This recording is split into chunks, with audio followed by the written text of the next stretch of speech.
All right, everybody, welcome to the Abundance Summit, a joint summit put together by Boston New Technology and our illustrious partners from Arielle For Africa. I am one of your hosts. My name is Steve Ilkus. I currently serve as the co-director of Boston New Technology alongside my colleagues, Shweta Agrawal and also Jason Kraus. And today we're joined by our good friend Edith, who is the head of Arielle For Africa and a great many other things. So just to level set, first of all, welcome to all of those who have joined us on this call. I understand that we had some last minute technical difficulties, and as a result, some of you may be viewing this, as a recording. Want to thank you for your patience. We're also going to be sending you a very special deck that you will receive hopefully when you're watching this. So we hope you enjoy that. This is a very special event because we are doing a cross-border initiative here between so many talented entrepreneurs from across the African continent and Boston and New England, where we, pride ourselves on being such a hub of innovation. I hope that our founders who are joining us from all over Africa will enjoy their time here. And I hope that everybody will remember that Boston New Technology is an organization that prides itself on inclusion, inspiration, education, and empowerment. And with that, I'm going to turn things over to you, Edith, in case you have a few things to say. And then Shweta will say some stuff, and then she'll introduce us to a very special individual for our pre-show entertainments.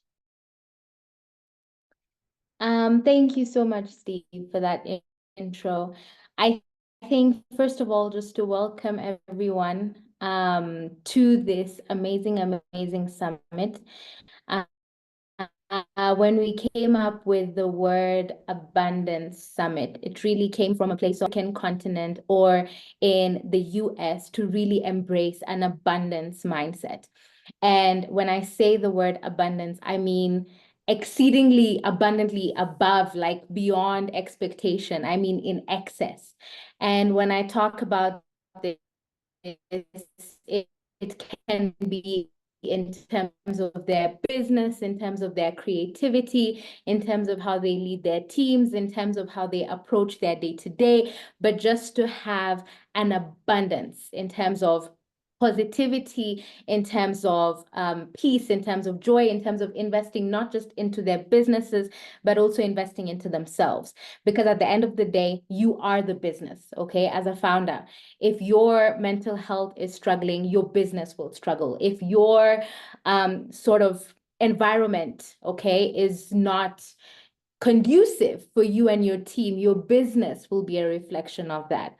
So this word abundance, really, I hold it so close to my heart because as a founder myself of Arielle For Africa and Arielle Advisory over the last 7 years, and as a founder of other businesses, I will say that having that abundance mindset and radiating that to my employees, to my clients, to my teams, to entrepreneurs that pitch in showcases like this, Arielle has been fortunate to work with, train, and mentor over 5,000 entrepreneurs across Africa in the last 5 years. And in that time, to be able to see them transcend, okay, and a lot of that has had to do with the sort of positive and abundance-like approach that we have to business, where you are not a product of your circumstance, you are a product of your mindset,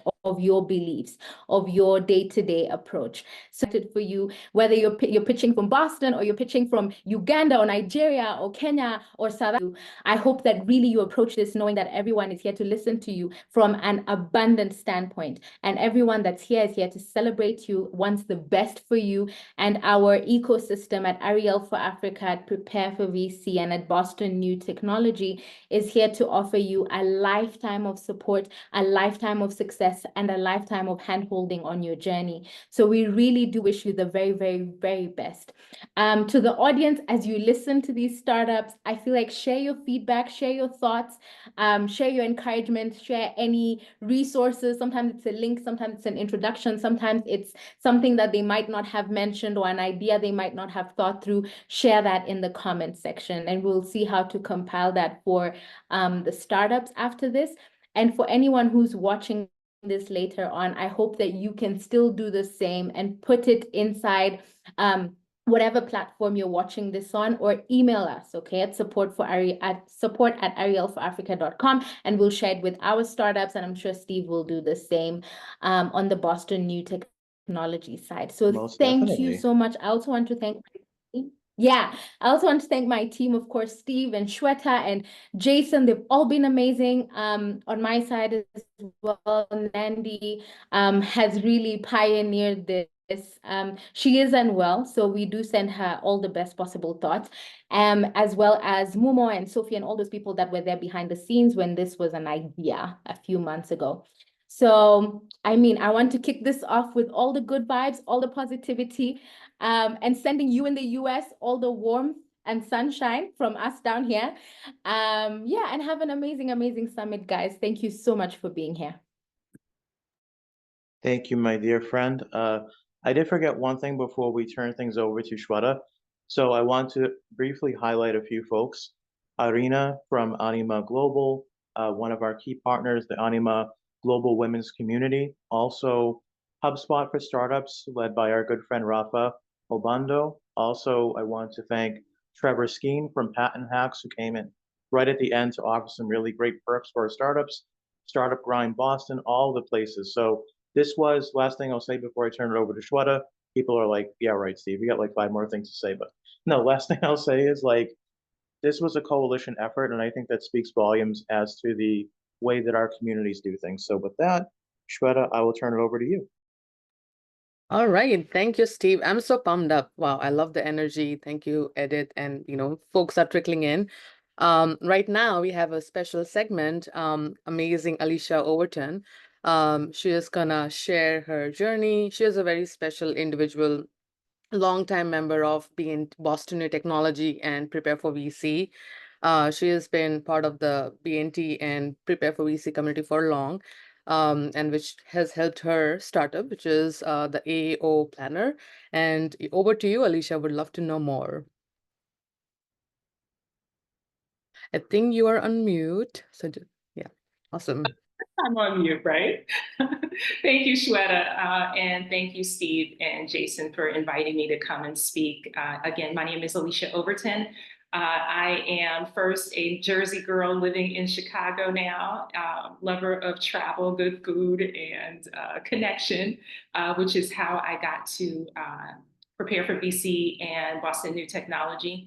I'm the founder of the AO Planner Company, and our flagship product is the AO Planner, which is a future work planner system that is simplifying how you access and store your schedules, your plans, and notes using technology by centralizing it in one location. What started out as me solving a personal problem of tired of carrying tons of books and looking through tons of apps turned into my passion. It was just a simple planner, and now it's something that is so much bigger. I'm really excited about it. And so how do I get connected with Prepare for VC and Boston Technology? Well, that happened because I asked a question about pre-seed valuation in an investor's Twitter space, and Steve Vilkes was there, and he asked me about my startup, and the rest is history. So I was, as an alum of the cohort number 5, and now a community member for Boston New Technology, the resources and startup events have been invaluable to me. Precision pitch practice is probably the one that is the most helpful. As much as I love to talk, I am scared to pitch, and it's been helpful to get over my fear of pitching. And I was able to attend the Techstars Startup Weekend in Boston earlier in April. What an amazing event that was. And Boston New Technology was right there in the mix, and filling in gaps for me where I needed to fill gaps, and then reinforcing what I already knew. Just an amazing event for me. And it was invaluable for my growth. And I think that's something to share with founders, especially solo founders like me. It's such a key to your expansion of your mind and how you view your startup and how you grow your startup by having community. And you need to be a part of a thriving community where everyone is struggling to get to the same place, but you absolutely need to be able to feed off of that energy. And so it's been my love for Boston. I mean, I lived in New Jersey all my life and never came to Boston, and I came to Boston and now I love it. So I am very thankful for that opportunity in that Twitter space to have connected with Prepare for BC. And so what I'll say to the founders that are going to pitch today, enjoy it, don't be afraid, just dive in, share your story. And just remember a couple of things. Pivot when you need to in your startup. Don't be afraid to make tough decisions. And the one that I had to learn myself personally, ask for help when you need it, because you cannot do it alone. So that's my share. What's next for the AO Planner Company? Well, iteration number 2 of the planner is ready to go. I just need to put it into production. And what I'm going to do is launch iteration 2 along with the application MVP. So I'm feverishly working on that. It is a vision that I've had in my head that just started so small, but because of this community, I've been able to expand it. So I'm looking forward to doing that. And as a surprise to everyone, I will be launching a sample of iteration number 2, or the AO Planner 2.0, Friday, 9 a.m. You can go to my LinkedIn profile, connect with me, but either way, it'll be in my bio. You can click the link, download it, and you'll get to plan 7 days of a week and see how it'll make you feel, see the difference of what it will be like to plan in the AO Planner. So that's it for me. I hope everyone does well today. And again, just enjoy it. Just get out there and enjoy it. Thank you so much, Alicia. I wanted to also acknowledge that we have some very special guests in the audience now. We have Shanice Wallace, our good friend from the city of Boston, who's such a huge asset to all of the startup communities and all of the innovation ecosystem. Welcome, Shanice.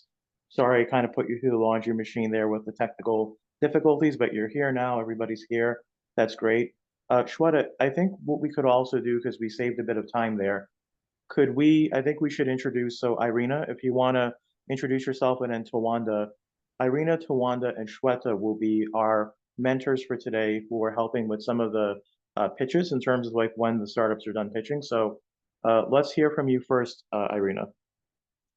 Hi, everyone. I'm so happy to be here with you this beautiful morning in California, Los Angeles. My name is Irina. I'm pitching and fundraising mentor. I'm 5-time startup founder. I'm raising money for different companies. I'm a shareholder from businesses ranging from gold mining to entertainment and beyond. We just raised around $1 million 1 month ago. Also, I'm a founder of business community called Anima Global and Anima Women. So we help founders to raise money, to connect with like-minded individuals, and we are providing safe and inspiring space for them to grow, to share their ideas, and to reach their goals. Very understated. I am going to say that Irina is actually one of our most celebrated mentors. She's been with us for a very long time. She's made appearances at Startup Weekend. She's made appearances at the Startup World Cup. We're going to be looking at a very special video from Startup World Cup at the end, along with making a small announcement there. But there's another person that I want to highlight, a very good man, Tawanda Mahachi. We worked with him with the Founder Institute, and he has just been such a good friend and such a good support for our founders. So Tawanda, after you, brother. Thank you, Steve. So hello, everybody. Hello, Shweta. I'm trying to see who I can recognize here. Thanks for having me. So my name is Tawanda. I'm based out of Boston, originally from Zimbabwe. So I'm seeing some very familiar names here in terms of like I guess origin. I am one of the directors at Founder Institute, and we are an early stage startup accelerator. So we help founders from idea stage all the way to seed funding. We connect them with a lot of investors in our network. Prior to being the director, I was an associate at Enzo Partners, working on industrial cybersecurity deals and industrial computation. So we're talking predictive maintenance, sensor technology, let's see, yeah, anything that has to do with computation in your manufacturing environment. That was fun. Prior to that, I was a technical product manager working with a lot of startups, building products for insurance companies, life science companies, consumer tech companies, you name it. And then did a little bit of a stint as an engineering analyst, building technology for oil and gas. Then prior to that, early on in my career, I worked for SAP. So I do have a broad knowledge around enterprise technology there as well. So I've kind of been around, done a lot, and I'm hoping to impart some of those learnings to some of the up and coming founders. I do enjoy connecting people with the right resources that they may need to succeed. So this is very exciting for me. Thanks for having me. It's very exciting to have you with us. And then because we still have a little bit of time left, Rafael, would love to introduce you from HubSpot for startups because you were one of the first partners to really stand up and offer some resources for our people. Thank you, Steve, and yeah, it's been a pleasure to work with you all. This community is amazing, and I've been working with different ecosystems of the world via HubSpot for startups now for 5 years. I've been working for Latin America, Canada, and the New England region, and our goal is just to help founders grow better. So more than happy to participate in this community. We also like to remind you that we offer some startup special pricing to your companies, and you only need to apply to the program, select Prepare for VC or BMT as the partner, and you will be eligible to get some awesome pricing for HubSpot. Yeah, that's pretty much it. You can find Thank me you, my also friend. on LinkedIn, and as always, a pleasure to participate. We will be doing many, many more things with the amazing Rafa in the months and years to come. He's a very solid individual. I also want to acknowledge before we move on, we had another ecosystem partner join, so Victoria Yampolsky from the Startup Station. Want to remind everyone that she is a strong proponent, especially for female founders, with her new program, Female Founder Mindset Gym, Power Up Globally. We've been working with Victoria for a long, long time. Very happy that despite her busy schedule, she was able to join us here, and I hope she has a wonderful time. But it is now time for the thing I think most people have been waiting for, which are the pitches. So Shweta and I are going to be co-managing this. And then just a reminder, the founders will have 5 minutes to pitch, and then we'll have, between 2 to 3 minutes of Q&A. We are deferring to our African colleagues and founders first, warmly welcoming them to Boston. And our first founder today is Elvis Kadama from SCMart. So Elvis, if you are ready, you can hop on up, start to share your screen, and then we will time you and you're good to go.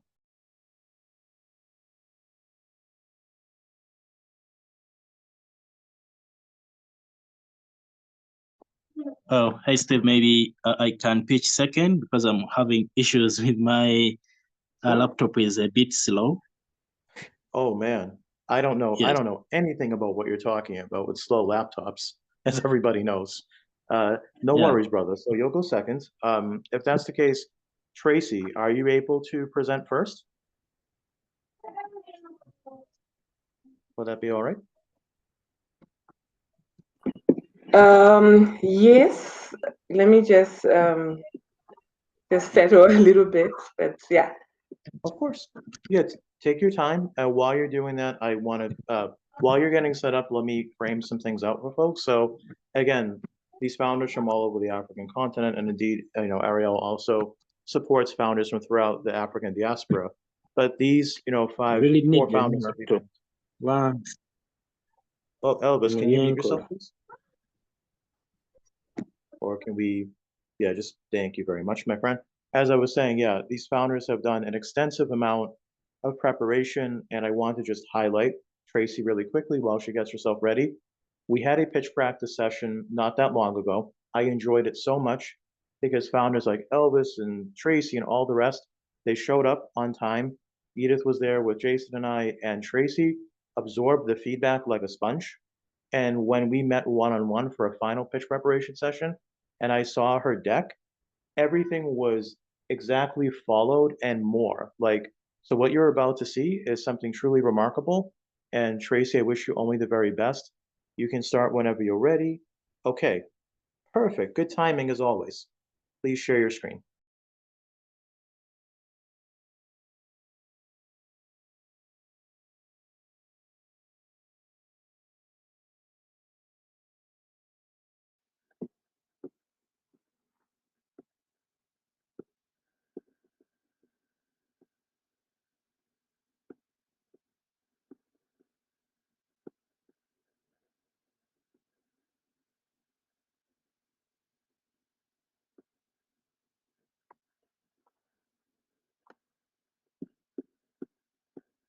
Perfect. We can see your screen. Okay, and you need to see me as well, correct? Yes, we can hear you as well. Yeah, we can hear you, we can see you, but just navigate back to the other screen. There you go. One second. Perfect. There you go. All right, Shweta, we're all ready with the timer. I've got my timer, you've got your timer. All righty. After you, Tracy. Okay, hello everyone. I'm Tracy Vongai Mapumo from Zimbabwe. I'm the founder and managing director of Any Streets, and at Any Streets we manufacture a range of nutritious snacks for urban health conscious consumers whilst creating a market for smallholder farmers in Zimbabwe. Any Streets was named after my late mother, who taught me how to be an entrepreneur. So I'll tell you a story about Marcia, who's a smallholder farmer in Zimbabwe, located in a drought-prone area. Last year, we experienced the El Nino-induced drought, and Marcia, like any other years, planted up to 5 crops in her field. However, she only managed to harvest sesame seed, which proved that sesame seed is a very drought-tolerant crop. However, farmers like Marcia sometimes struggle to find a market for their produce. In addition to that, we have the non-communicable diseases contributing to 74% of total deaths worldwide, according to the World Health Organization. And these are attributed to unhealthy diets. Food allergies are also on the rise. Up to 10% of the world's population suffer from a food allergy. So at Any Streets, we are generating income for sesame seed farmers like Marcia. We're also contributing to good health and well-being by manufacturing a range of wholesome snacks, which are also gluten-free, nut-free, dairy-free, to cater for those consumers who suffer from food allergies.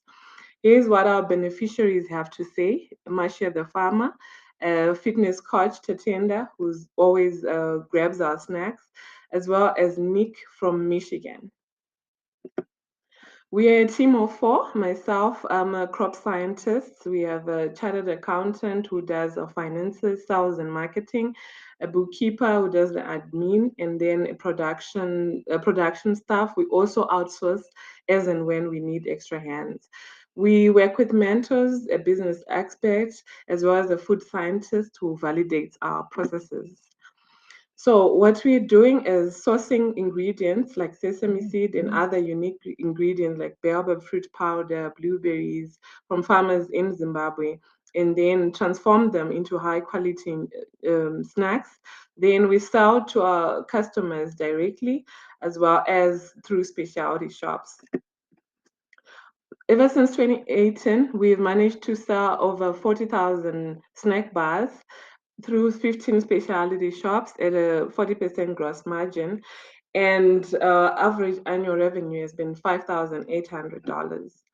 We've also managed to participate in various events like the Intra-African Trade Fair, meaning that a lot of consumers across Africa had an opportunity to taste our products and endorse them.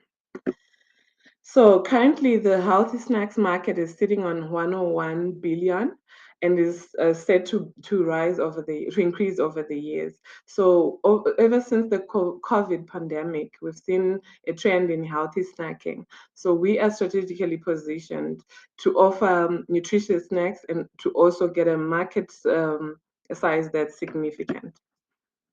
Our strategy to expand includes partnerships with distributors, with organizations that are working with farmers, increasing our revenue streams by introducing a bar or a pest that can cater for malnourished children in Africa, and also leveraging on exports with the taking benefit of the African Continental Free Trade Area, as well as using athletes' endorsements for marketing and obtaining food safety certifications like ISO 22000, which can help us to reach a wider market. So with this being said, we are seeking an investment of $100,000, which we can which will help us achieve a revenue of 400,000 in 18 months. In order to scale up, we need machinery as well as the food standards that I mentioned before. Thank you.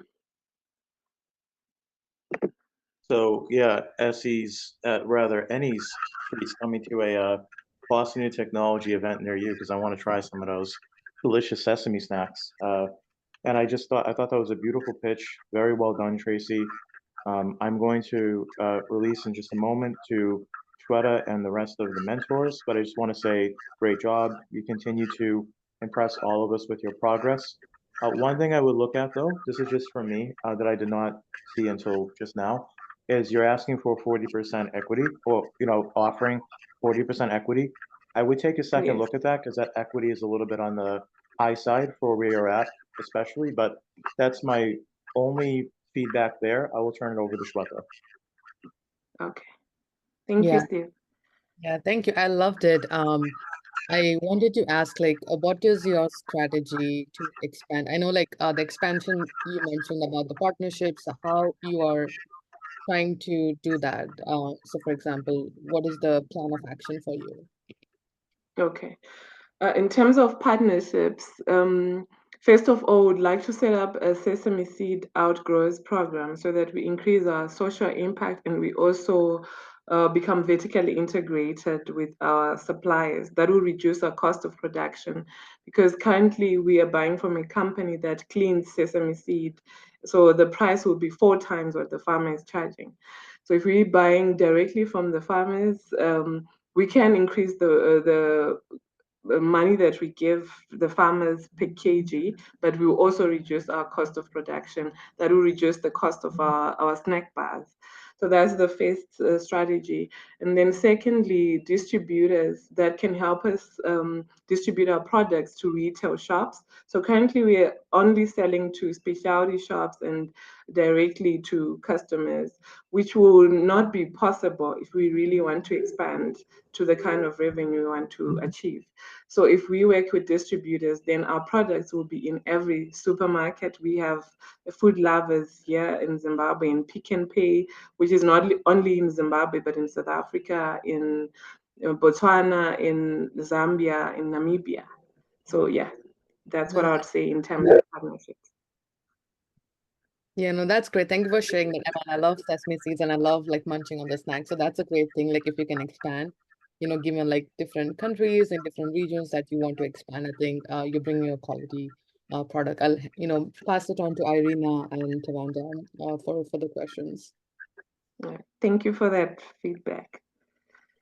Thank you so much for this beautiful presentation. I really like the product and I honestly like sesame snacks and would love to try it one day. That's for sure. And I think that moving to some sort of a healthy snacks, this is the goal for all people right now to reduce sugar, and all this GMO stuff that we do have, especially in the United States. I think that's the worst kind of, product variety that we do have in grocery stores. So thank you so much for doing that. First, also, let's start with some good points. I really like how you designed your pitch deck. I really love the way that you did it because you don't have that much text, on each slide. So speaking about how you structure it, there is a common mistake or problem. I don't know how to put it, in the right way, but so many founders, they are waiting until all impressive points that they do have in their business until the very end. But you can potentially lose the attention of investor, partner, or anyone who is listening to you. So please don't wait until the end to share your most impressive points. So when you have your traction slide, and this is the slide that investors care the most, please share it just like from the beginning. You also had your recent achievements, so I would combine it into sort of like a one-pager slide where you share your all impressive points, talking about traction and talking about your recent achievements and all your unique insights that you already have in your project. Also, when you talk about your revenue, please compare it to some sort of market average in Africa or any other metrics that you have, because you need to compare your achievements to something. Because when you just talk about your revenue in numbers, sometimes it could be not that impressive. You know what I mean? So I would really concentrate on that. If we talk about expansion strategy, it doesn't look like a real expansion strategy to me. I would make it more like go-to-market strategy for sure, because right now I see it as your goals and maybe like a sort of a roadmap. But if we talk about expansion strategy, there should be some sort of understanding how you're going to break into the market. Also, another very important point, you must ask for money at the very end. If you're raising right now, you must ask for the exact number, saying, for example, we are raising X amount of money to accomplish Y milestone within 18 to 24 months. Yeah, I see it. I see it right now. Sorry, I missed it. Yeah, so yeah, you have this goal. So if you share it in the way that what kind of milestone you want to accomplish with this amount of money, that would be also very, very helpful for investors to clearly understand your goal. And the last thing that I want to talk about is market size. Because when you talk about investors, about the market size, they care about how you calculate this number, not the number itself, but how you calculate it, what kind of research that you did, how many potential users are there, how much will you charge and why. So all the numbers and all your homework, all your calculation and all your research based on what metrics, which kind of metrics that you already had in your can.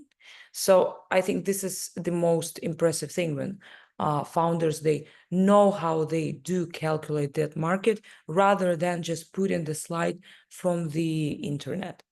Yes, but other than that, I really like your pitch. And I think if you make some changes to it, it will really work and stand out. Good job. It's all about learning. And Tracy, I'm going to give you a chance to respond at the end. I just want to check in really quickly and also make reminder that as we're going through like the pitches here, yeah, we're going to be doing like the 5 minutes of the founder pitching and then about 2 minutes or so, 2 to 3 minutes of the Q&A. So Tawanda, I'll go to you as the last one, and then we'll have Tracy respond before we move on to Elvis. Sounds good. Yeah, I'll make it quick. So Tracy, really great presentation. I could get the sense of the problem, the solution that you have. You did a good job of explaining what your traction looks like, and it seems very impressive. You also talked a lot about the development stage you're at and the partners that you're working with. So that seems like a pretty healthy metric for you from a business perspective.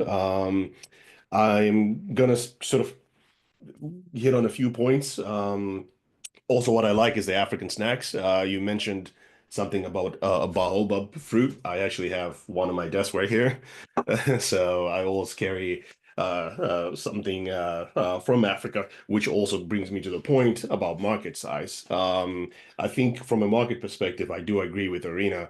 you want to shape it. You could take two approaches. Like once you have this global view perspective, which includes more than Africa, you could start to narrow it down using various methods to specifically the regions you want to target and tie that to the roadmap that you have. So if you're targeting Zimbabwe, South Africa, Botswana, that's sort of like that market size of yours. Then maybe 2 years from now, once you get the investment, maybe you want to expand out of that, outside of Africa, or maybe you want to leapfrog all the way to like Western markets, because there's not a lot of African snacks where we are, especially in Boston. You don't get a lot of Afrocentric food products. So those could be markets to tackle. And people do want to explore things like, new foods like this. So something to consider there.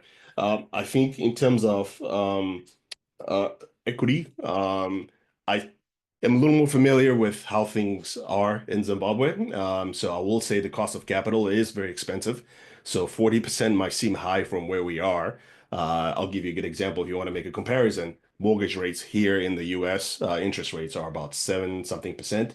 But if you were in Zimbabwe, it's probably you might be hitting about 20%. So cost of capital in general is just a little bit more. So I can see you adding sort of like that differential there. But I still think, from a general perspective, that is still high. That is almost half the business, right? So I'll kind of sit with some advisors, try to see where you're getting traction in terms of investors and what the appetite for equity share is, and sort of like make adjustments from there. I'm happy to have a chat about that with you offline. The other thing too is in terms of the messaging, I do like the messaging around sort of taking care of the farmers and making sure that things are equitable. While that is a good goal, I want to sort of make sure like at least you target it to the right audience, because if I'm an investor, it's kind of sad to say maybe that's the world I come from. The philanthropic aspect is a little bit secondary to me. So I'll hammer home how good my supply chain is, how good the ingredients are, the cost and the price points, cost of goods, and the price points you're hitting and how competitive you are. So that's sort of like what I'll focus on. And speaking of competition, I'll sort of end with this one note. I didn't see a lot about what your competition looks like. What exactly are your headwinds? Because naturally food is a very competitive. The food space, snack space is very competitive. So I didn't get a good idea of what you're going up against. So maybe that might be something to either have a deck in the back to talk to, or maybe a summary slide deck so that you are painting as best of an accurate picture to an investor if you're standing in front of them. And that's it. Steve, back to you. Thank you, Tawanda. Yeah, so Tracy, you get the last word here. I know you've received quite a bit of qualitative feedback, so let you respond, and then I'll turn it back over to Shweta and myself, and we'll focus on Elvis and Essimart.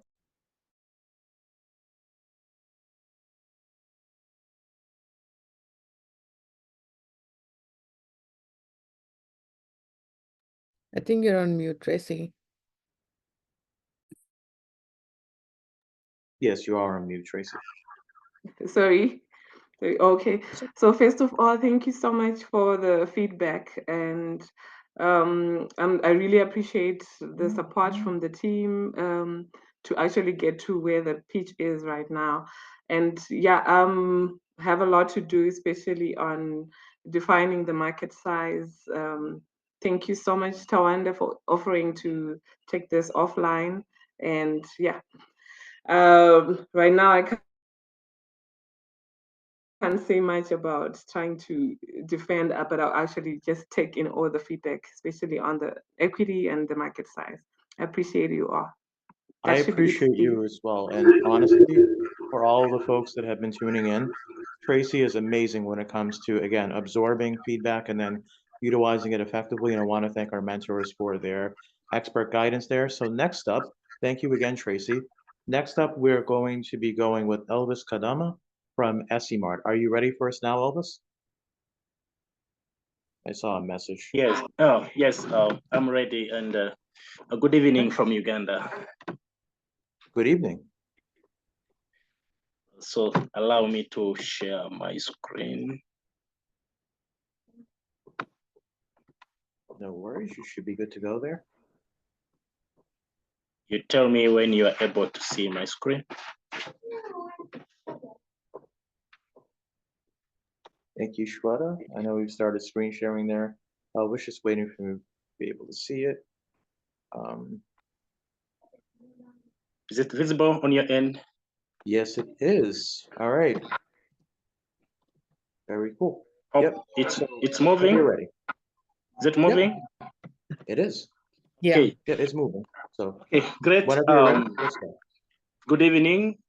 My name is Elvis Kadama, co-founder and CEO at ARFA Africa. We are a digital platform that brings agricultural inputs and services in one place for smallholder farmers. Our story started way back from the lady Kauma Monica, who happens to be my mother.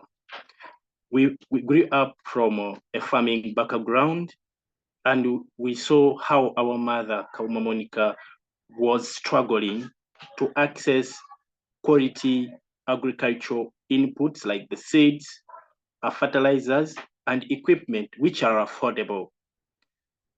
My mom also suffered consequences of travel costs and risks because she could jump on a bicycle to ride 10 kilometers to and from to access agro dealer shops where she can access the inputs she wanted to use on her farm.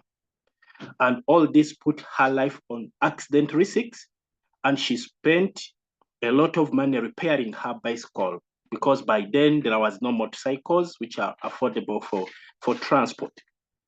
She did not have access to agricultural information to help her advance her modern her farming practices. So all this made our mother to face limited productivity and reliance on poor farming methods. After COVID-19, we were able to design a solution after doing a survey and found out that there are many smallholder farmers that face the same challenges our mother was facing. So this led us to developing an e-commerce platform, which is easy to use, can be accessible on any device, laptop, mobile phone, and we developed also an SMS platform, which caters for those farmers that don't have access to internet and mobile phones. Now our farmers are able to order inputs from the comfort of their homes, and we get them delivered with the support of our agent networks or self-service if they know how to navigate our platform. Through the platform, farmers are able to reduce on risks, like our mother, Kauma Monica, no time to spend while traveling because she can order inputs on the platform directly, and she's able to access agricultural information on how to use a particular product, how to apply fertilizers, how to apply pesticides within one platform, and accessing agronomy information through interacting with our extension services, officers. Our perspective is nationally, and we are serving smallholder farmers across Uganda. And we are very proud that smallholder farmers are accessing our services, and 70% of the population work in the agriculture sector. So this gives us a total available market of 3.9 billion US dollars as per Food and Agriculture Organization 2023, which projected that the market value of Uganda food and agriculture market by 2030 will be $3.9 billion. What we can serve is 50% of our total available market, which gives us 1.9 billion US dollars. And as of now, we are able to serve 20% of the serviceable market, which is valued at 390 million US dollars. We are a profit-making business, and we are working on a B2C model, selling directly to farmers. And with that, we have positive profit margins ranging from 30% to 33%. And we also charge for extension services and training to farmers in NGOs and farmers cooperatives. And here we charge them 40%, $40, giving us 45% margin. We are not alone in the market. We have just a gentle reminder there, Elvis, you're at 2 minutes, just so you know. We have other competitors in the market. And what makes us unique is that we have an e-commerce platform which is easy to use. We integrated API for digital payments to enable farmers to transact using their banks or mobile phones, and access to personalized advisory services. We've been able to achieve some traction since inception. As of 2022, we were able to launch and receive feedback from early adopters. 2023, we served 2,100 customers and generated $25,000 in revenue. We raised 22,000 in funding, both grants and loan. And also, as of now, 2023, we've been able to serve 3,000 farmers from January to date. We've also raised $15,000 from Agra as a grant and signed 2 MOUs with NGOs. Our projections will increase. We project our financials to grow by achieving some units sold as displayed on the platform, and this will be achieved by increasing our partnerships with cooperatives, NGOs, and sales and marketing. So we have some success stories from Kauma Monica, who was early adopter of our solution, and we've helped her to increase her produce, as well as accessing agronomy information through her mobile phone, access to market for her agricultural inputs, as well as accessing extension services virtually and on farm. Here is the team with over 18 years of experience in sustainable farming, innovation, research and development. Viva Kasinje, our technology officer, with 5 years experience in software management. Viola, co-founder and chief operating officer, with 3 years in farming, crop management, and seed propagation. Viva Jokas is our sales and marketing lead. Elvis, you're at time, so we'll wrap up at ask and use of funds very quickly, and then we have to get to. So we are currently raising for $120,000, and this money will be invested in product development, marketing and sales, infrastructure, and expansion. With that, we shall be able to reach 5,000 smallholder farmers, which will generate a revenue of $450,000. So okay. Join us by investing your money on a journey to empower smallholder farmers. Thank you. Wonderful, wonderful, wonderful. Okay, Shweta, take over, and we'll get to the mentors. Yeah, and we have 3 minutes for Q&A, so I'll do a quick thing. My feedback will be 2 things. Given this is gonna be for farmers, what would be think about your strategy, how they will use the devices, because I know you are planning the laptop and iPad and mobile for farmers who don't have those devices or access, how that, they will be able to use it. That's one. And I think I saw in your business model, you have, my understanding was it's a platform where the farmers can get the training, but I did see that you are also adding the seeds and the fertilizers. So if that's the case, if you're also providing that, maybe mention in your solution as well. But those are my 2 feedback. And I'll hand it over to like Tawanda or Irina, whoever wants to go next. Go ahead, Irina. I must say that I really like your pitch. You asked, you actually answered all the questions that I might have had in my head. I would definitely put again your impressive milestones and traction towards the beginning, and be more clear about what you are doing when you state in your about the company, when you're talking about your blurb, and actually answering the conversation what you are doing. Also, speaking about business model, I would also put it in a more clear way of if you're charging the commission, if it's a subscription-based model, It's a really good thing that you're talking about your profit margin and you're talking about your revenue and all those metrics and numbers. This is very impressive thing, but I would be more clear about your business model and maybe including in your roadmap how you will expand your business model to more revenue streams and more opportunities. Market size again, I would definitely concentrate on how you calculate your market size, what kind of customers, and how you plan to reach them, because this is what investors really do care about. But overall, your pitch is really good. Tawanda? Yeah, I love everything farming. So, I'm always excited to see innovation in this space. So great job on the presentation. I think I'm always a fan of traction as well. So traction seems like you have some users on your platform. Seems like you have quite an interesting development roadmap. Where you kind of lost me a little bit was around the business model. So you sort of like had these three revenue or four or so products.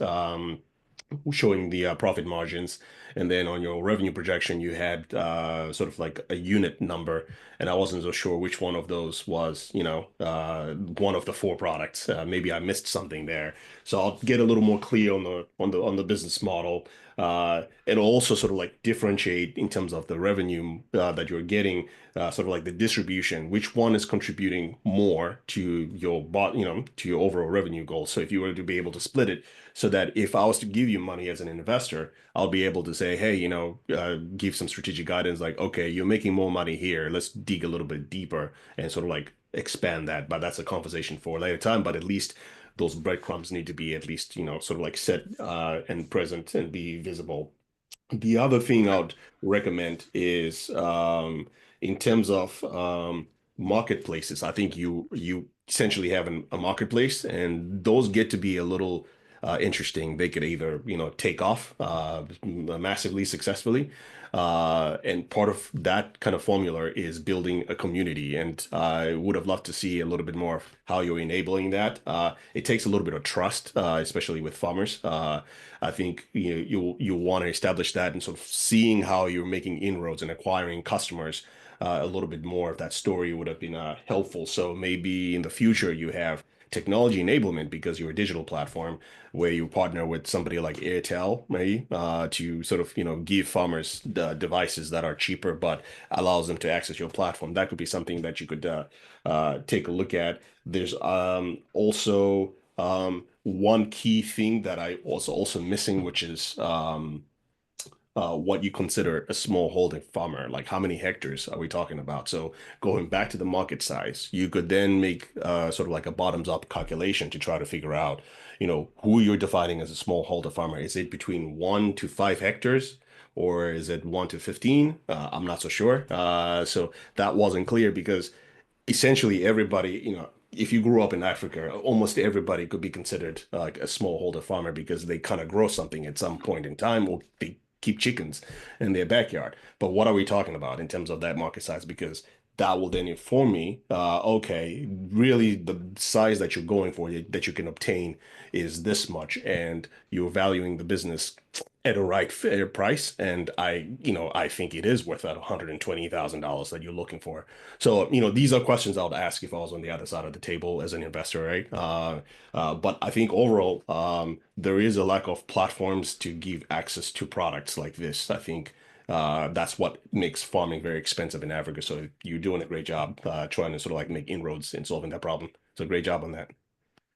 Thank you so much, Tawanda. So just like with Tracy, Elvis, I will give you the last word. But before I do that, just to remind all the founders, I love seeing the amount of feedback that we're getting in the chat from people like Pamela Tutsi, Jack Nettleman, our friend Jason Burke from TBD Angels, and from All Stage. So make sure, founders, that You're also looking in the chat, and feel free to reach out to everybody who's here today. But yeah, Elvis, any last words there before we move on to Fronet?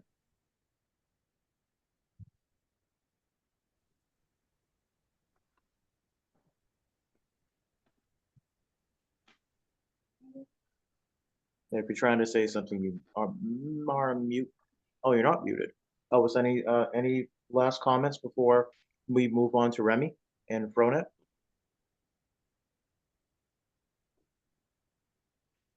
Okay, Shweta, we're going to be moving on now. So, Remy, you can come up on the stage, share your screen, and we'd love to hear about all the innovation that you're making for Africa and for your community with Fronet. All right, thank you very much. Can you hear me, please? Yes. Yes. Thank you. Okay, great. I'll be sharing my screen now.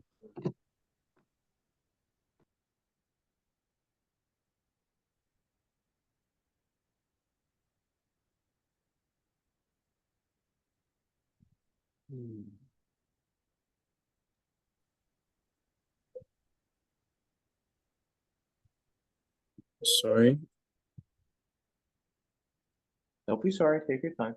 We're here to support you if you're running into any technical difficulties. Thank you. Okay.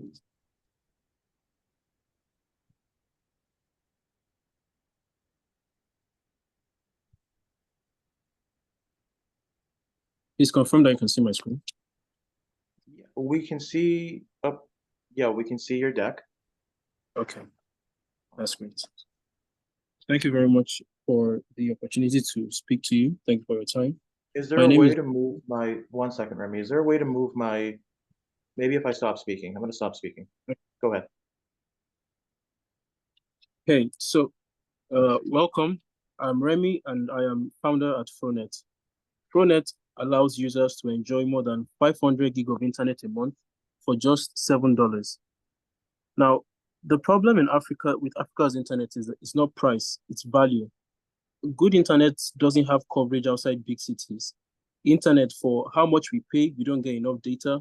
It's slow and user needs are growing. Like, here's an example of our customer who is a university student and works remotely internationally. He stays in a third-tier city and spends almost $30 a month for 200 gig of internet. Now, how do we solve this value problem? Using satellites, we are able to pull high bandwidth to these small cities where regular ISPs cannot reach because of fiber, the need for expensive fiber. We pull this internet and we're able to share it wirelessly to any premises within the city. This gives us coverage that others do not. And our user experience is quite seamless. We install our equipment in the premises. Users go on our web app to purchase a voucher, connect their devices to our wireless network, input the voucher, and we say they get to stream to the screen, meaning they enjoy internet for the full duration of their plan without the fear of running out of data. Now, the market opportunity across Africa is huge. It's $36 billion is what Africans spend on internet every year. We are aiming for a fraction of that market at $3 billion. Now, internet penetration in Africa is still at 43%. And if you look at the difference between mobile broadband and fixed broadband, where users can actually enjoy unlimited internet, the difference is well over 70% to mobile broadband, while everybody else shares within 10 to 15%. This is a massive opportunity for growth to capture. Now, you can see in the market landscape, the biggest telco provider for mobile broadband has 40 million subscribers, and every other ISP, the largest one has about 200,000 subscribers. That's 0.07% of the market. They don't have the coverage. They don't have coverage outside the large cities. Even though they are affordable, they are still only in large cities. So people outside large cities do not have access to them. Fronet is able to use satellite to cover this while still making it affordable. Now, we offer our plans in flexible packages, allowing users with different earning situations to be able to use our service. We have weekly plans, with our most popular being our $2 weekly plan. And our most expensive plan for people who want to connect 3 devices to the network at a time is $17. Now, our metrics are quite good. we enjoy 75 to 88% margins on every sale at a customer acquisition cost of $7.5, and customer lifetime value of over $100. Now, we are not just talk. We have actually tested this, and we have over 50 customers since launching our MVP 6 months ago. And during that period, we've saved users well over $1,000 and generated over $500 from subscriptions, with an average purchase value of $2,000 and the average monthly revenue per user of $7. So our team is young, and we are advised by seasoned professionals, legal advisors, technical advisors, software advisors, and financial advisors to help us to navigate this landscape. We've also been accelerated by multiple government-sponsored programs to help prepare us to win in the market. Now, what we are looking for is a lead investor to our $100,000 pre-seed round for a 10% equity. Besides the SDGs we are going to make impact on, we are looking to use the funds to install in 70 hostel premises, reaching up to 2,000 users and generating up to $15,000 in monthly recurring revenue.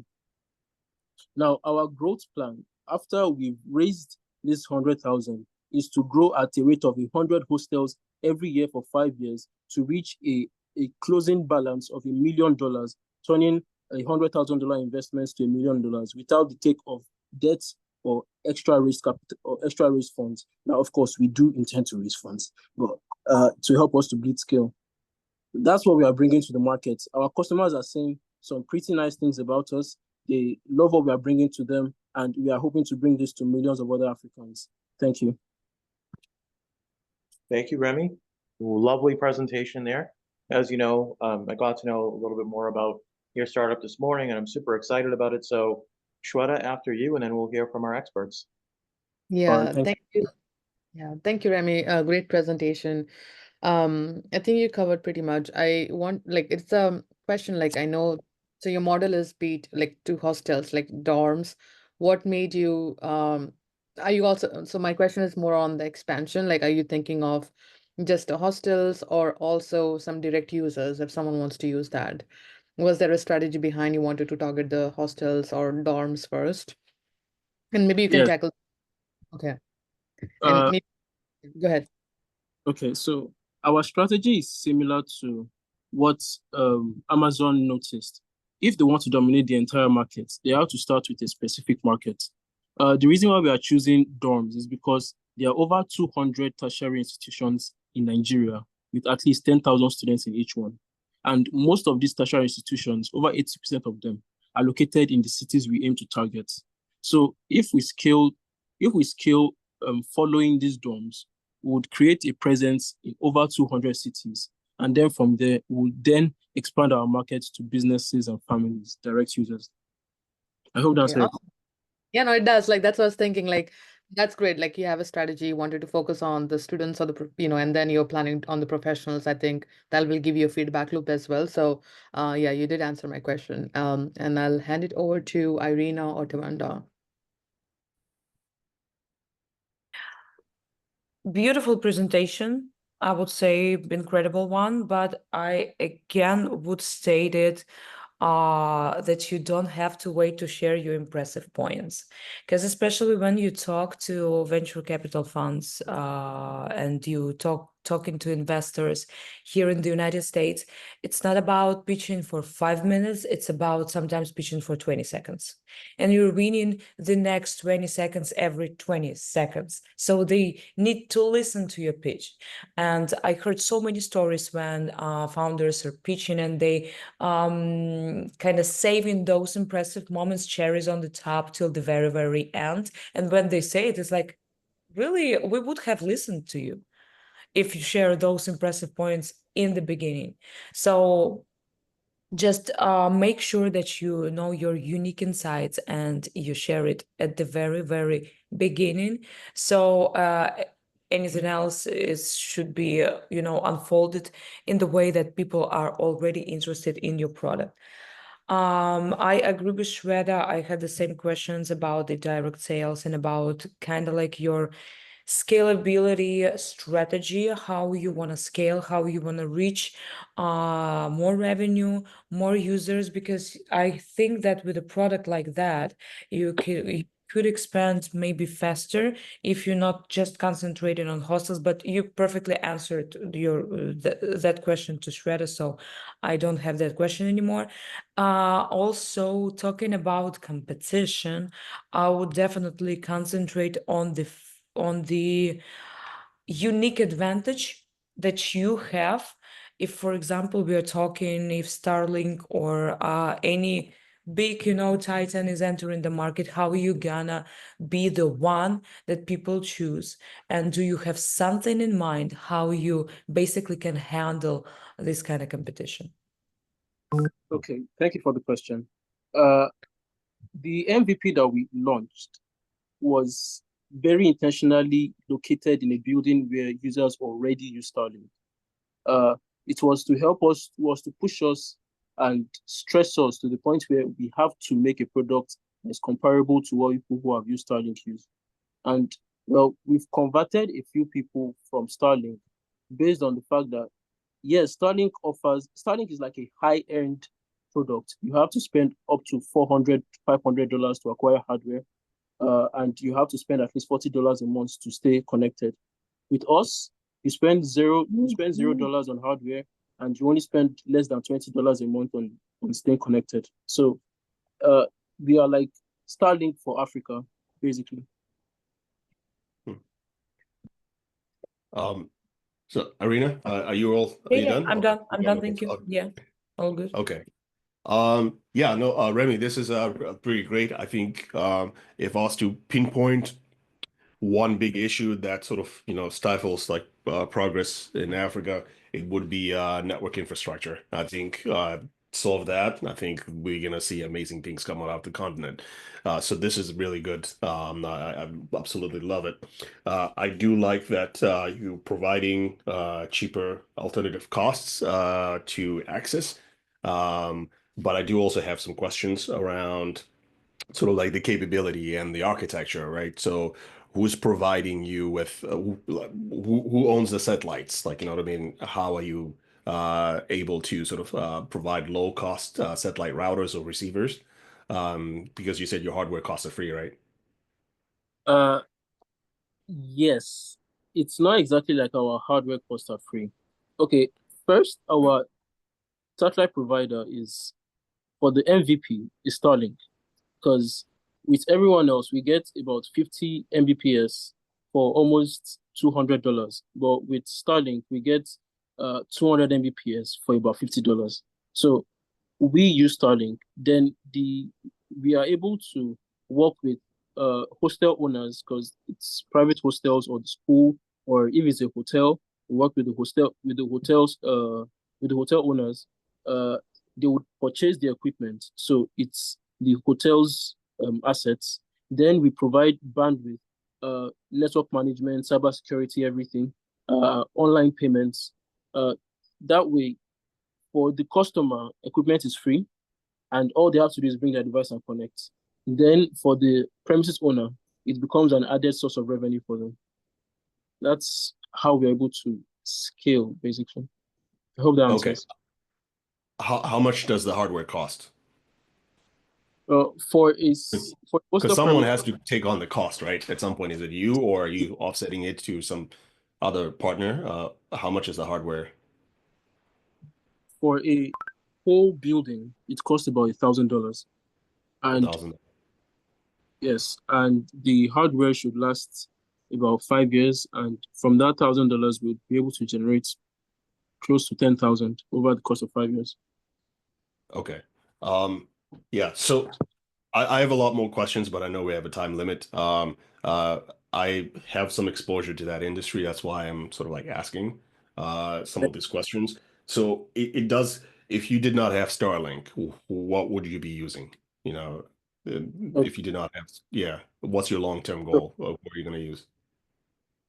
We are speaking with a few satellite providers besides Starlink, and we are watching the entire market from OneWeb to Ulisat to see where we would be able to capture value without being dependent on Starlink.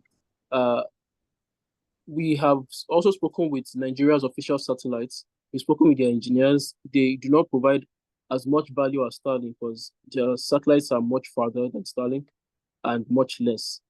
Right now, we are looking at ways where we can increase redundancy. So we are already designing ways that our systems will work with other satellite providers and we won't be dependent on Starlink. Okay. Yeah, so I guess for me, I think there's a lot of metrics in this industry to try to figure out how to tune your model so that you are kind of going down the right path. One, you're going on, I like that you're looking at a flexible architecture, so that's great. So you don't get locked in, or if Starlink raises their prices, it disrupts your model. But I also think that there are some cost factors to really, really consider and kind of do a deep dives to make sure that you're not the one left holding the bag. Because whether you're doing bulk internet purchases via cable, or you are connecting to a satellite, there's a lot of middlemen and a lot of interdependent connections there. So happy to have a conversation also offline on that one. But I think you might want to really consider, just really do the calculations on the bandwidth. The other thing that I want, not the bandwidth, but the capability and the architecture.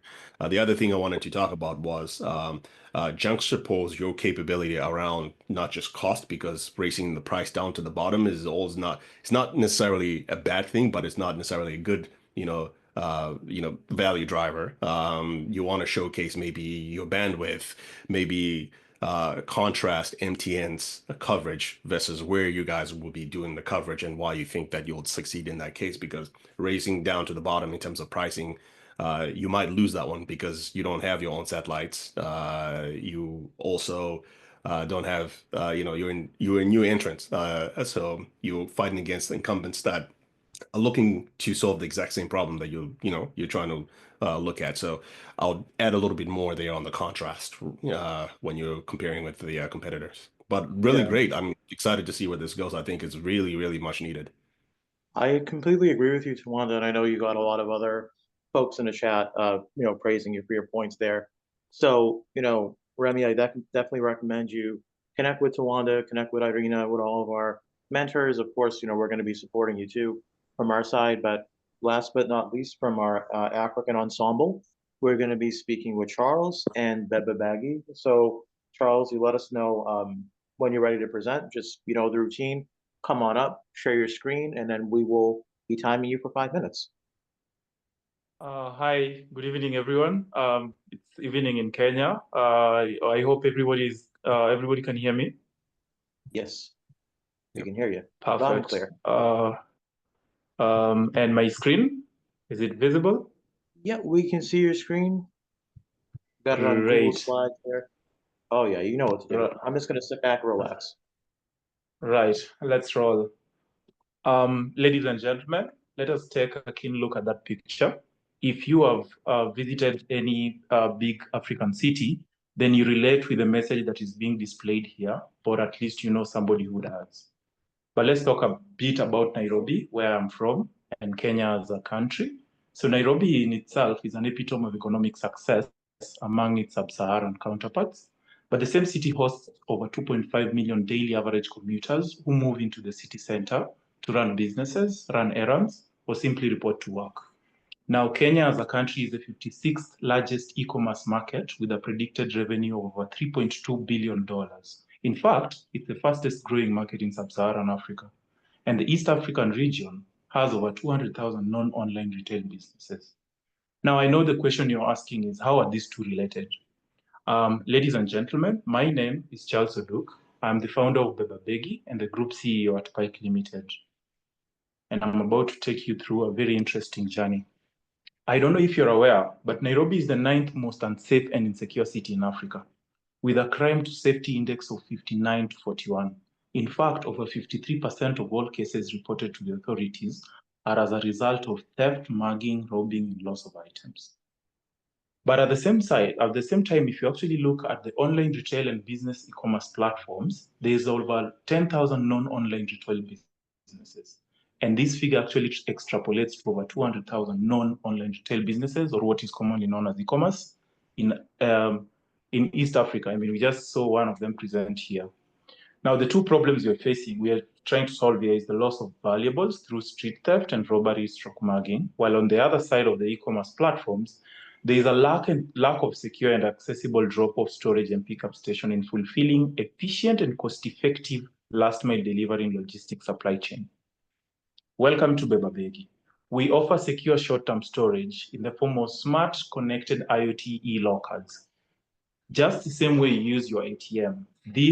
Our values ride on safety, security, reliability, affordability, and convenience for valuables, while concurrently enabling cost-effective, efficient, and package pickup, drop-off points or pickup stations in the last-mile delivery services. But then, why this product? Simplicity. This is a very easy to use product. In fact, it's even easier than how you use your ATM. We are reliable because we assure and ensure security for valuables. We have proven to cut down operation expenses for businesses down to 10%. And the affordability is as little as $0.3 for the common user. And the most interesting part, we don't need anybody to sign in to use these lockers. So you could not be a tech savvy, but you still benefit from the value. Now, the value proposition is it's on the assured and insured security for valuables, which we ultimately serve over 2.5 million daily commuters in Nairobi CBD, while at the same time enabling 100% contactless automated delivery, bridged by a simple-to-use customer journey experiences. Now, this saves time and money for both businesses and end consumers. And then we have actually proven that we can cut down operation expenses for online retail businesses stroke e-commerce platform through an affordable rent-a-locker model down to 10%. When we look at the market opportunity, globally, this market stands at $5.9 trillion. If you come to Africa, it's $40 billion. In East Africa, this is $8 billion. And our launch area market, which is Kenya, is $3.2 billion. But we are not the only ones trying to do this. But our values stand firm, beating the rest of our competitors when it comes to reliability and security for stored items, insurance for items, cost effectiveness, accessibility, because these lockers are deployed within accessible stations within the city center, scalability, and the ease of use. Now, we ride on a hybrid business model where we have the B2C and the B2B. Now, in the B2C, we deploy lockers and partner with existing businesses within the town center, and then we give them a revenue share on a percentage. That cuts down expense for us because we do not own a specific shop anywhere. We just partner with existing businesses. On the B2B, we have a franchise model. Now, a franchise model is like you in the audience wishing to be part of our business. So you purchase a locker, we deploy it on your behalf, or you could deploy it on your own. Then we enable you to monitor it and earn money wherever you are. While at the same time, as some enterprises and schools purchase lockers from us, and then we give them a monthly annual subscription that allows them to monitor activity of the lockers from a dashboard. But then are these just stories we are saying for the sake? No, we have served over 2,000 over 2,000 paying customers, cutting across one government, that is the government of Kenya, 9 businesses, 2 franchisees, and 13 partnerships that we have secured.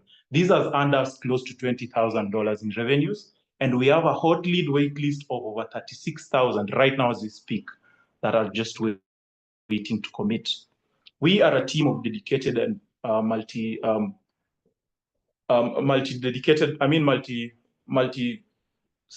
are a team of a diverse and competent team comprised of engineers, researchers, developers, marketers with deep knowledge of counting to over 30 years of combined experience. And of course, we're assisted with the advisory board consisting of business growth and commercial professionals and a cybersecurity who enables us to ensure that our lockers are end-to-end. If you store your item, nobody else can crack that.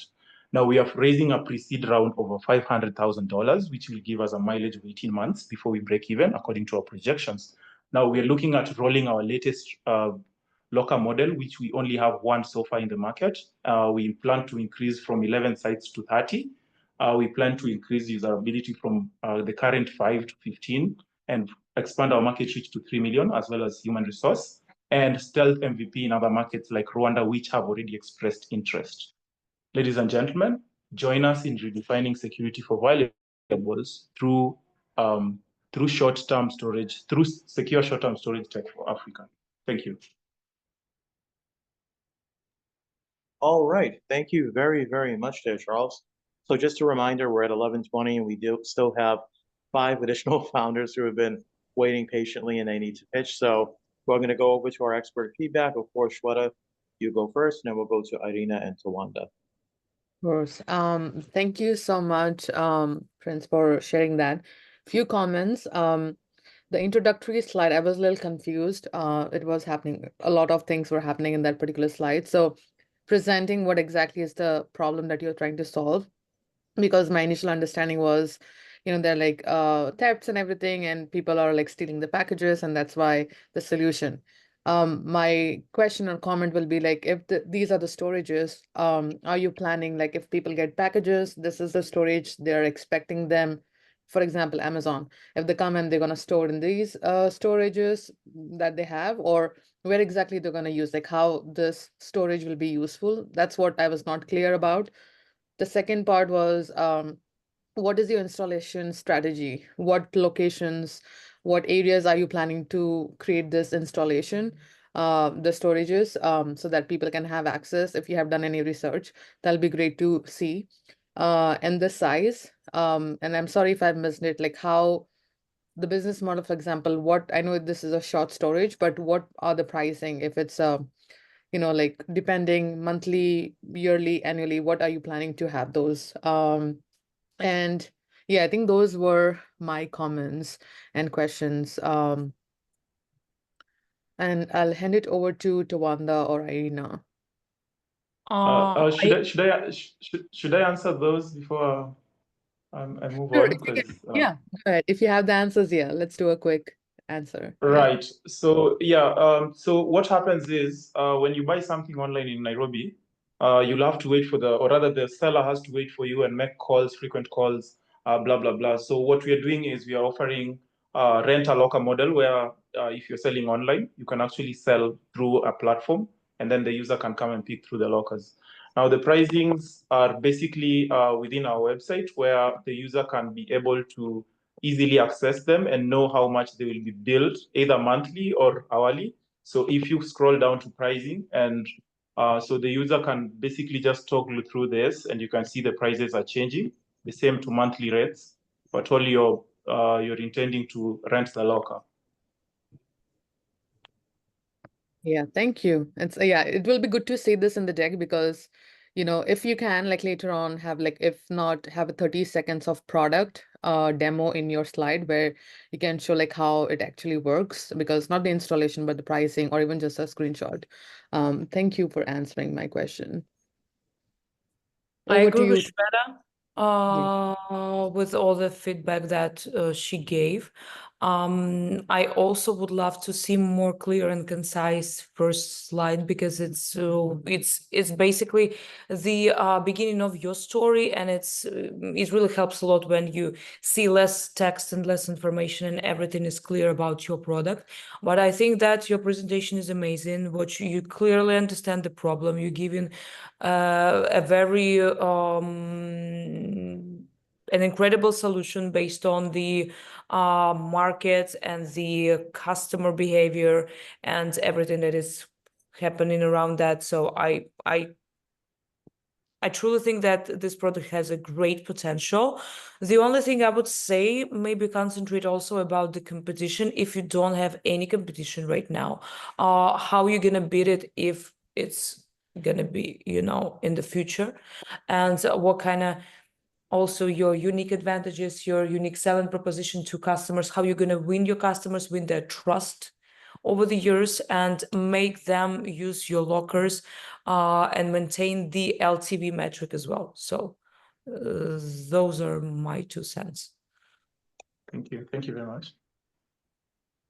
Prince, Great job. I love the company. I think if you're able to control last mile delivery in a booming or growing economy, that positions you to sort of get into other areas and sectors, maybe move a little more upstream or create new verticals entirely. So that's actually very exciting. I could see sort of where you guys are positioned. I like the concept. There's a lot of potential, like, pharmacies, apart from Amazon. I think, even large factories like Bata, with workers in there. So you have a really interesting opportunity to kind of corner the market if you understand sort of like your user behavior, like Irina said. I think the downside, I got to add that too as well. I agree with both Irina and Shweta. I think you could figure out how to be more direct and concise with your messaging because there's a lot of value in a lot of the information you were saying, and you're showing great traction. I think that would have been something that would have been helpful. Product demos, short illustrations, or simulations, I guess, would be pretty helpful. It will also be good to understand exactly how much this costs you, like, in terms of the hardware, like how long it takes you to make one of these, how many in total can you make at any given moment in time, and how big they are, so that you could, you can anticipate some of the markets or products you are actually able to penetrate. The other thing too is uh, on the uh, competition. I agree absolutely. I have a friend who left Berkeley to do something very similar in Kenya. I'm trying to find the name of his company so that I could, maybe see if I could see some contrast there. But I do believe they also want to get into logistics, right? So I didn't see that progression on the roadmap of exactly, are you just doing lockers only, and where you're gonna go, in terms of like down the line, because your competition does tell us exactly how you're trying to position the company, or where you can, where you're doing better. Like I didn't get a good sense of that contrast. The other thing too that would have been interesting to know is when you showcased sort of like your business model, you had the B2C and I think B2B, which has two other, like, branching franchise or partnerships. How much of that revenue is sort of, sort of like you have the revenue number, so like how much of each and every one of those models is basically contributing to your bottom line, so that hey, we're doing better at franchising. There's something about franchising in your market that you might want to explore more and try to figure out if there's other synergies with partners to explore there, and just sort of like, kind of accelerate the growth. So this is good, but it doesn't tell me enough. Like, it actually has more questions. Like, I have way more questions than I guess what you were trying to show me on this slide. But overall, like, I think, it seems like you going down the right path. I would be interested to see, more of a roadmap, and very curious to see where you guys end up in the next 6 months. Right, thank you. All right. Well, we're now going to be getting into the second half of the program. I just want to say I am super, super impressed by all of our founders who are coming to us from the Arielle For Africa network, and who are now, warmly welcomed into the Boston ecosystem. So the founder who I'm about to introduce, she needs very little introduction, but I am so grateful to welcome Denisa Kim from Anteros Bio, and our other 4 founders who are going to be going after her. Denisa, I know you're locked in. You do what you need to do. Shweta and I are here to support. Thank you, guys. I appreciate the time. All right, so I'm going to pilot test presenter view, and hopefully this works for us. Ready. Minimize you guys. If the color changes in the background slides, can you guys see my screen without the notes? With the notes. No. They can see notes. Okay, so There we go. is it better now? Yep. Phenomenal. Okay, so hi everyone, my name is Denisa, and this is Anteros Bio. We're developing the first home sexual health test for partners. So in a previous relationship for nearly 3 years, I had over a dozen urinary tract infections. And the worst part about it is that my partner just stood on the sidelines with feelings of guilt, confusion, and hurt. As a matter of fact, 50% of women who suffer from recurrent UTIs have partners whose genital microbiomes contain uropathogens. 90% of those recurrent infections are associated with an imbalance in the genital microbiome. So this then makes us more at risk of contracting new sexually transmitted infections or diseases and adverse reproductive outcomes such as HPV, infertility, preterm birth, and even cancer, to name a few. So the golden question is, Denisa, why can't I just go directly to my doctor? Well, one is cultures and PCR are outdated. We use the most advanced type of DNA sequencing technology, giving us over 99% accuracy in our samples and identify thousands of microbes versus the 1 to 5 strains you might get at the clinic. 2 is partner analysis. Our current healthcare system assesses people's sexual health individually. We do the comparative analysis of your reports between you and your partner for you. 3 is privacy. You can test and ship your samples all in the comfort of your own home. No doctor's appointment needed. And 4 is cost. Clinics have expensive individual treatment, even with insurance. And in the future, we hope to provide prescriptions directly to your door if parties test positive. Okay, so here's how it works. You order a test online, both partners take a genital swab, you ship the kit back to our CLIA certified lab, and within 1 week, we give you your results in your patient dashboard with clear next steps. Ready to see your results?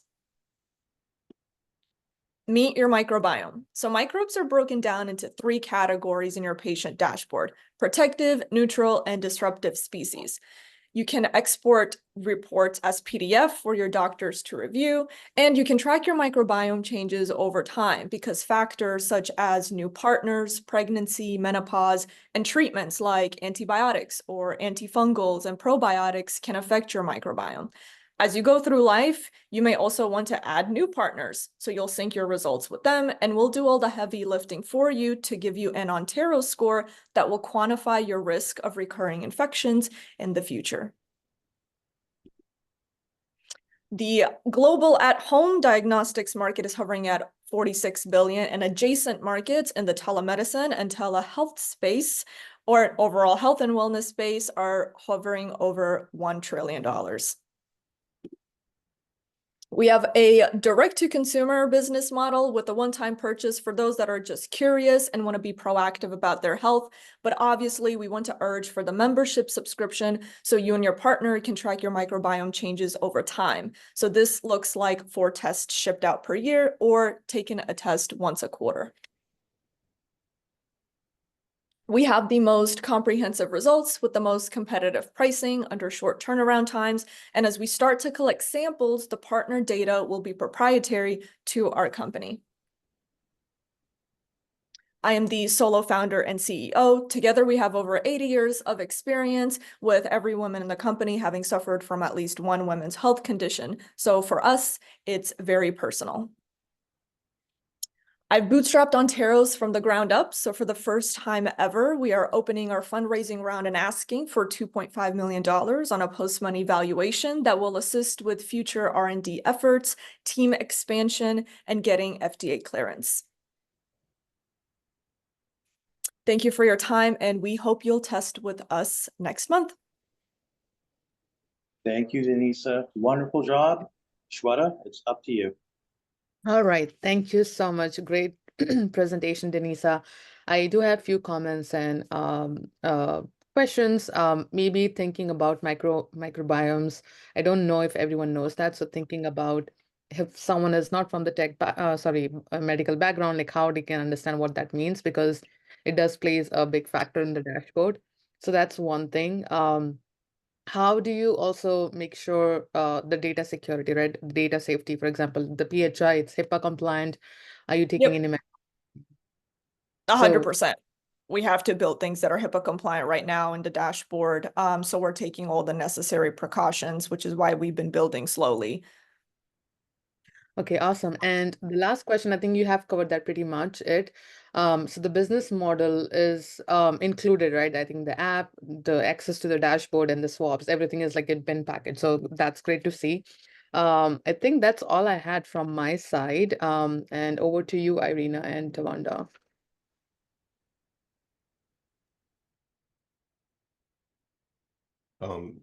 I think you had such a beautiful presentation, and your pitching is amazing. Your deck is great.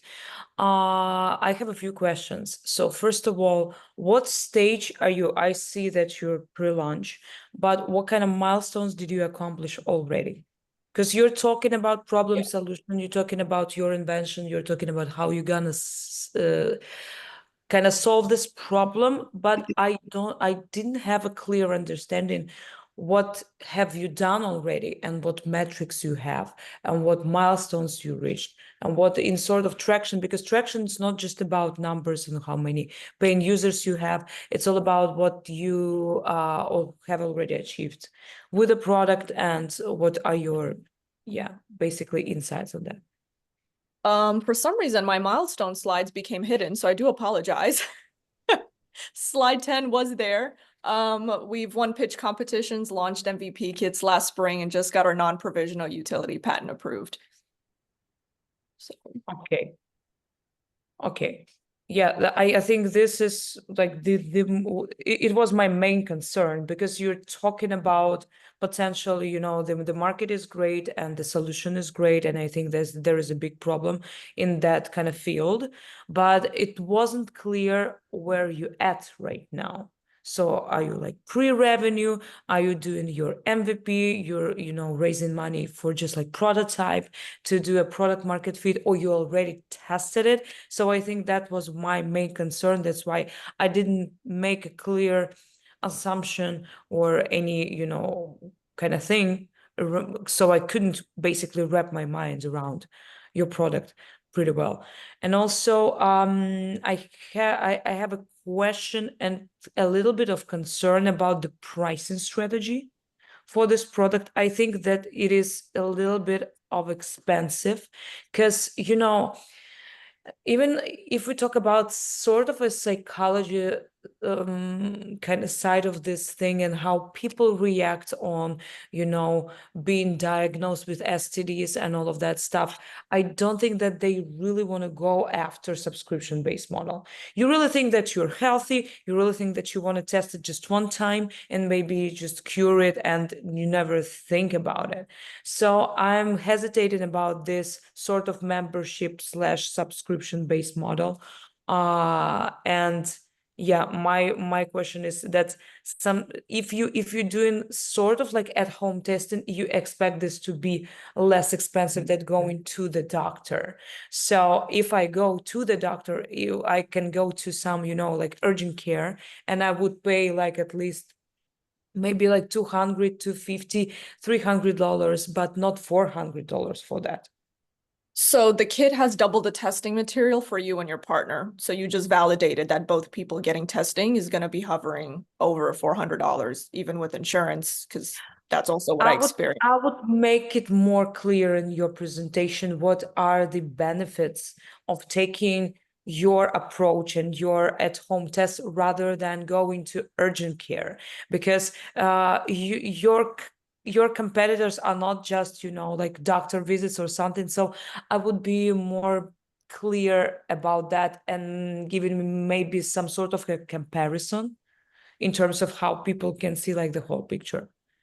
Okay, so what are the actual benefits of you going after your product rather than going to urgent care doctors or using any solution that are already on the market?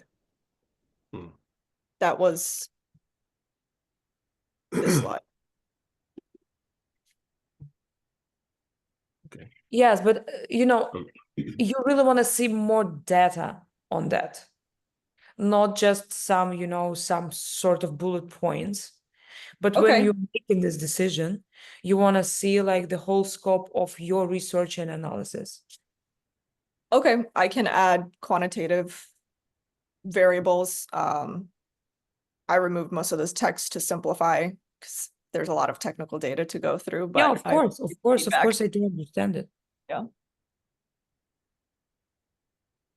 All right, Tawanda. Irina, Oh, all you. set? Yeah, Okay. you Yeah, so I agree with Shweta and Irina. Really great feedback. I think this is a beautiful presentation, I'll say. Very simple, elegant, clear. But I think there's trade-offs when you do make, pitch decks that are that elegant. You do lose some of the context. You have to sort of like over-explain what you are missing. So I think sexual health industry is a sensitive topic, like in a lot of, even in couples that have been together for the longest time. What I would have loved to see a little bit more of was sort of what you anticipate, since you pre-launch, what you anticipate as customer acquisition costs, right? Because it is a sensitive subject. How do you intend on making the inroads and reaching out to couples? Because if you do a subscription, I think there's a little bit more value you're showing there, and how do you communicate that? I also want to add on to the metrics part of it. So what else do I get? Like, I do this testing, I have this app. What exactly am I getting? What's in this Antero score that would show, that would entice me to say, you know what, I want to come back and check that score that it has improved. Or I don't know what you call an improvement. Does it go up? Does it go down? I'm not particularly sure there, but I think that would have been a little bit more helpful to kind of get that perspective. The other thing too is very important. Shweta, you touched on something. I did work at a one of our investments that we made was like a biotech company doing at-home COVID tests, serology style. And data security was one of the biggest issues, and we had to spend money re-architect systems. So if you were building systems with that in mind, good for you. Like, but it's one of those things that penalizes you so significantly that it's just sometimes is, you're better off just making sure you dot your T's and cross your, dot your I's and cross your T's. There's unfortunately no good certification body that tells you that you're HIPAA compliant, unfortunately, right? But so you just have to make your best guess to try to figure out like if you are, you've protected all your systems. The last one I'll say is, don't know if you touched on this. Well, second last, you did miss. This is a big plus, the non-provisional patent, to showcase that you are pursuing an intellectual property strategy to sort of like have some defensibility. And I think any VC will tell you they love that. I don't know that IP is always helpful, but it doesn't hurt either, right? So, but you should have definitely included that and showcased a lot of the progress that you've made. Last one is, it wasn't clear to me if you do need FDA approval, who does the lab testing. Do you have your own facilities, or are you outsourcing to other people to do the lab testing? And sort of like, how are you controlling the automation or the flow of information from back and forth, and sort of making sure that that value chain is secure and is cost effective, most importantly, because price has been mentioned a couple of times. I did a quick search. I see there's competitors I don't see on your slide, like MV, EV, Tiny Health, Viome, and they're all pricing themselves from $120 to about $250, right? So They're right yeah. here. Oh, they're there? I must have missed them then. Okay, cool. Yeah. Yeah. Is So adding all of that background information regarding the lab testing valuable in a 5-minute pitch? Because I can go through all of that, but how much granular technical information, I guess, is what I'm struggling to input in something like this when I have to explain the background of the microbiome and the testing, right? Like, it's a lot of information. So just trying to figure out what to take out and what to remove. Again, the milestone slide was hidden, so I do apologize for that, but that is normally there. okay. It is tough. It's almost like a hit or miss. What if you have that slide, that's something that you could also have in your backup slide, just saying, question, if your company catches my attention and I start asking this question, you could just say, hey, here it is. Here's the value chain. We take the sample, this is how long it takes, it costs this much. And it's just a simple linear chart, like, where you could actually just sort of like distribute time, you could distribute costs to each and every stage of it. And ultimately at the end of it, we could actually view that, okay, your cost to do all of this is actually reasonable for you to actually be in this business. So something along those lines. I mean, I could explain a little bit more, but you're right. It is challenging when you need to condense your slides, but you can always have like, all of these in the back, like, and sort of like speak to it, because if I see it, if I answer the question as an investor, because I don't see the slide, but if you show me, it's like, hey, I got this. You know what I mean? You're winning points right there. You're just very prepared rather than, hey, I'll get back to you. I mean, she's okay too, but always being able to anticipate all the questions you might get is always good. So you don't always have to put the slides. You can put them in the appendix. Okay, sounds But- good. Yeah. I apologize if anybody can hear the leaf blower in the background. Of course, there's a leaf blower, but that's okay. We're next. So first of all, Denisa, thank you so much for that pitch and for taking the feedback so well. Not that I'm surprised. So what we're now going to do is go over to Peter Abosede from Samis AI. Really great founder, really great startup. Peter, it's all you. Look at this, already sharing the. I love it. Thank you, brother. After you. Good day, everyone. My name is Peter Abosede, and I am the founder and CEO of Samis AI. At Samis AI, we are developing a platform that reduces labor, time, and financial costs by 50% for aircraft maintenance organization while promoting their safety. I started this company because I had a first-hand experience while working in the military with a lot of inefficiency and safety issues. The question is, why aviation maintenance? I know you've had news around aircraft accidents, crashes, flight delays, and cancellation, which you and me experience every day, sometimes. And all of these are tied to aviation maintenance process. And this is costing the industry about $70 billion annually. The question is, what exactly in their process or their workflow is leading to all of this? By design thinking, we discovered the root problem to be the current method for their documentation and diagnosis is poor and complex. What you have today is manual. You have to do your work, write on paper, go report to a system. And even if you use a digital solution, it's fragmented, making all of the process complicated, a lot of things to track on the aircraft and even the people working. All of this have led to human error in their data entry and inability to comply to regulatory rules and standards. It is all of this that is leading to the delays, the increased cost, and the safety risks we experience today. That is why we present to you Samis AI. Samis stands for Smart Assistive Maintenance and Inspection System.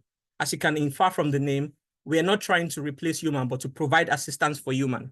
And the philosophy is simple: wearable on humans that collect information in real time while they are doing their work, information in terms of audio and images and video. And we use a SaaS spatial computing platform rather than a PC so that they can see what they are doing while they are working, and collaborative robots in terms of software and hardware. So we provide an API that allows you to collaborate with robots, AI agents, and physical embodied robot itself. The value proposition for our products in all of this offering is that you're able to capture data in real time, hands-free because it's audio controlled, get rapid diagnosis and reporting. And we believe that through this, we can reduce their financial costs, their time and labor costs by 15%, while increasing safety index because you cannot track everything in real time, and increase frontline health, workers' health. The industry is really attractive. Think about anything maintenance and inspection, be it in aviation, automotive, maritime energy, is about $1.6 trillion. And focusing on the aviation market is $78 billion. We're trying to target the niche of electric vertical takeoff and landing, which no one is really exploring. It's about $8.5 billion. We are largely B2B model. For every customer, let's say an organization, is $300K one-time installation fee. And we sell for every unit of Samis, 3 users can use every unit of Samis, and it's $10K monthly subscription per unit. For our beachhead customer, we are focusing on the maintenance, repair, and overhaul organization, which are like the aircraft repair shops for many airlines and other FBOs, fees-based operators. And we are selling to the planning manager within this organization because they're the major decision makers among the team. And our promise to them is that we decrease their delays and labor costs by 50% while increasing their revenue and safety. For the users within this organization, the managers, the engineers, and technicians, they will experience simplified documentation, usability, faster decision-making, and collaboration. We are better than anything out there. Think of hands-free, AI-powered documentation. You just focus on your job while this does the work for you. Real-time sharing and reporting, tracking, AI-aided decision-making, and ability to collaborate with robots. This is what is making us much more expensive than everything we've compared ourselves to. Our team consists of extensive people who have experience in aviation and technology. And we have people who have worked around designing hardware and software systems, aerospace safety, managing large business portfolio and branding, And we have people who are experienced in AI and robotics also. And in terms of traction and go-to-market, we have developed a prototype, which you can see on the screen. That's the wearable with the cameras. It has audio camera. It has cameras and audio system to capture data. That's the dashboard we've developed. You can see on the screen too. We've been able to talk with some customer and trying to get letter of intent from them. We've undergone some accelerator program. Right now, in terms of our go-to-market, we are signing partnership with New England Institute of Technology, as you can see from the right part of the screen. And this company, this organization actually train workforce for organizations like in aerospace and automotive. So they are going to develop curriculum that they can learn how to use SAMI Suite. And we're asking for $1 million in terms of proceed for MVP design, engineering, and pilot testing. And we want to be able to use this for product development, marketing, and pilot testing. As you can see from the screen, we'll be able to speak with better technologies. They're developing electric-powered aircraft, and we'll be able to pilot test with them using this money and form a kind of partnership. That is our timeline. One other thing we're trying to get is to ally with the FAA so that our products can be used by many of these organizations. Join us to make aircraft maintenance or air transport industry much more sustainable and efficient. We need introduction to customers and partner organization. Thank you. Thank you, Peter. That was amazing. You really took flight. With that, everybody knew I was going to make a pun for this event, and that there it was. Maybe there'll be more. Shweta, after you. Yeah. Great presentation, Peter. I have few comments and questions. So first, how do you, I know you have a prototype, but like how do you, if you have any strategy behind how you're going to verify, because the vest is going to use the audio and the pictures, and the vest is the wearable device that will send the documentation, everything. How do you test it, or if you have tested the accuracy of the photos and the audios that will create in the documentation? So that's one thing, because how do I make sure the latency, right? Like there is no downtime. Whatever we take photos, there is no, like a lag behind creating the documentation. I think that's one of your metrics as well. So that's one point. Another point was, given it's a hardware and software, are you partnering, or is it an in-house where you'll be working on the hardware and the software both for the West? Okay. Because that will help you to like also think about the pricing factor. And I'm sure if you have thought about it, great. The third one was, I might have missed it, the business model. What is your business model like for pricing? So this, yeah, maybe because I thought, yeah, so maybe have a different view of, I got confused like what exactly it is. Maybe have what exactly you're providing by business model, meaning with your West, what are the features you'll be providing and what will be the pricing. People will not have that much time, or this is SAM. So have for your product how much you're gonna charge. That's what I mean. Business model, like if someone is using it, what will be your charge for like 1 month, 6 months? What are you thinking about charging some customers? So that's what I mean. And I think that's all I had from my side. I'll hand it over unless you have any comments, Peter. Yeah. Thanks for the comment. So we are selling SAMIs per unit, and for every unit, we have 3 users who can use it. And the thing that I've informed our decision around that is because in aviation maintenance, they work in teams. So we have like the planning manager, the engineer, and the technician. And we charge 300K one-time installation per customer. So a customer can have like 10 users, 20 users. So if you have like 20 users, you have a minimum of 6 units you have to order. And for this unit, after the one-time installation, we charge 10K monthly subscription fee, which consists of the hardware and the software. It's on the screen too. And in 5 years, we can do $35 million just with 18 users, not customers now, 18 users. So in an organization, we can make more than that. To the second question around the product itself, we are not doing it in-house. We are actually buying the spatial computing device off the shelf. And the reason why we are doing that is because we see the spatial computing device much more like the computer, like a PC. It's not something so new. We are going to have many organizations who will do this better than us. Our focus is more on the SaaS platform and the API that allows for the data capturing and the ability to collaborate with robots. That is where our strength lies in, and that's what we want to focus on. And I think the first question was more about our product offering. Our product offering is, again, the wearable, the SaaS platform, and an API that allows you to collaborate with robots and software and hardware robots. Yeah. I don't know if I'm able to answer your questions. Yeah, it did. Maybe like I know it's a prototype, like having a video, like 30 seconds, like how what that means. Like given my tech background, I understand what you're talking about, but folks who have, the background, this slide that you're sharing right now, if you can redo it, because there's a lot of like numbers on this slide and it's hard to understand and figure out what is the pricing model and, the market size. So yeah, thank you. And I'll hand it over to I'm going to be very quick because we don't have a lot of time. Great presentation. I'm far away from this industry. That's why it's kind of like really it's so hard for me to understand and get kind of into that product. So I would definitely think about how to make it more approachable, because some investors, they are like also they don't know anything about this industry. They don't know like what's going to be all the benefits and everything.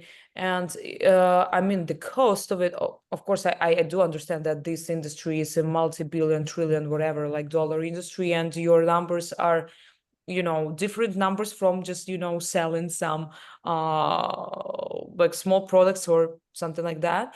But I would definitely I think what would really help, especially for raising money and to dive into the investor's mind, is a comparison chart, how it is beneficial for the organizations and who is the decision maker. Is this government?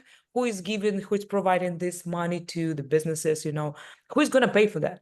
So, and if it's the CEO of the company, if it's who is the decision maker and what are the benefits they're gonna have if they're gonna use your product in comparison of to those solutions that they had before.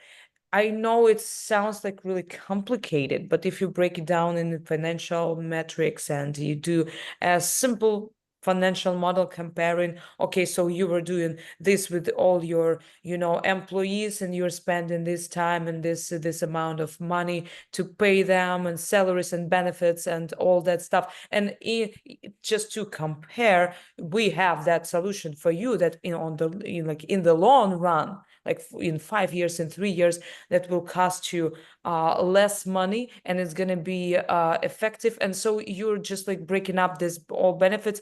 That's going to be maybe 2 slides, but there's going to be a clear understanding what you're doing and what the benefits are. And especially for the investors, it will give them also a clear understanding that your product, go-to-market strategy, who is the decision maker and what kind of benefits they need to make this big decision actually to pay you this amount of money and to switch from the kind of like older solutions to a new one using your product, your software and hardware, and also GUI Shredder, if you can really prove the accuracy and all those points, that would be quite impactful.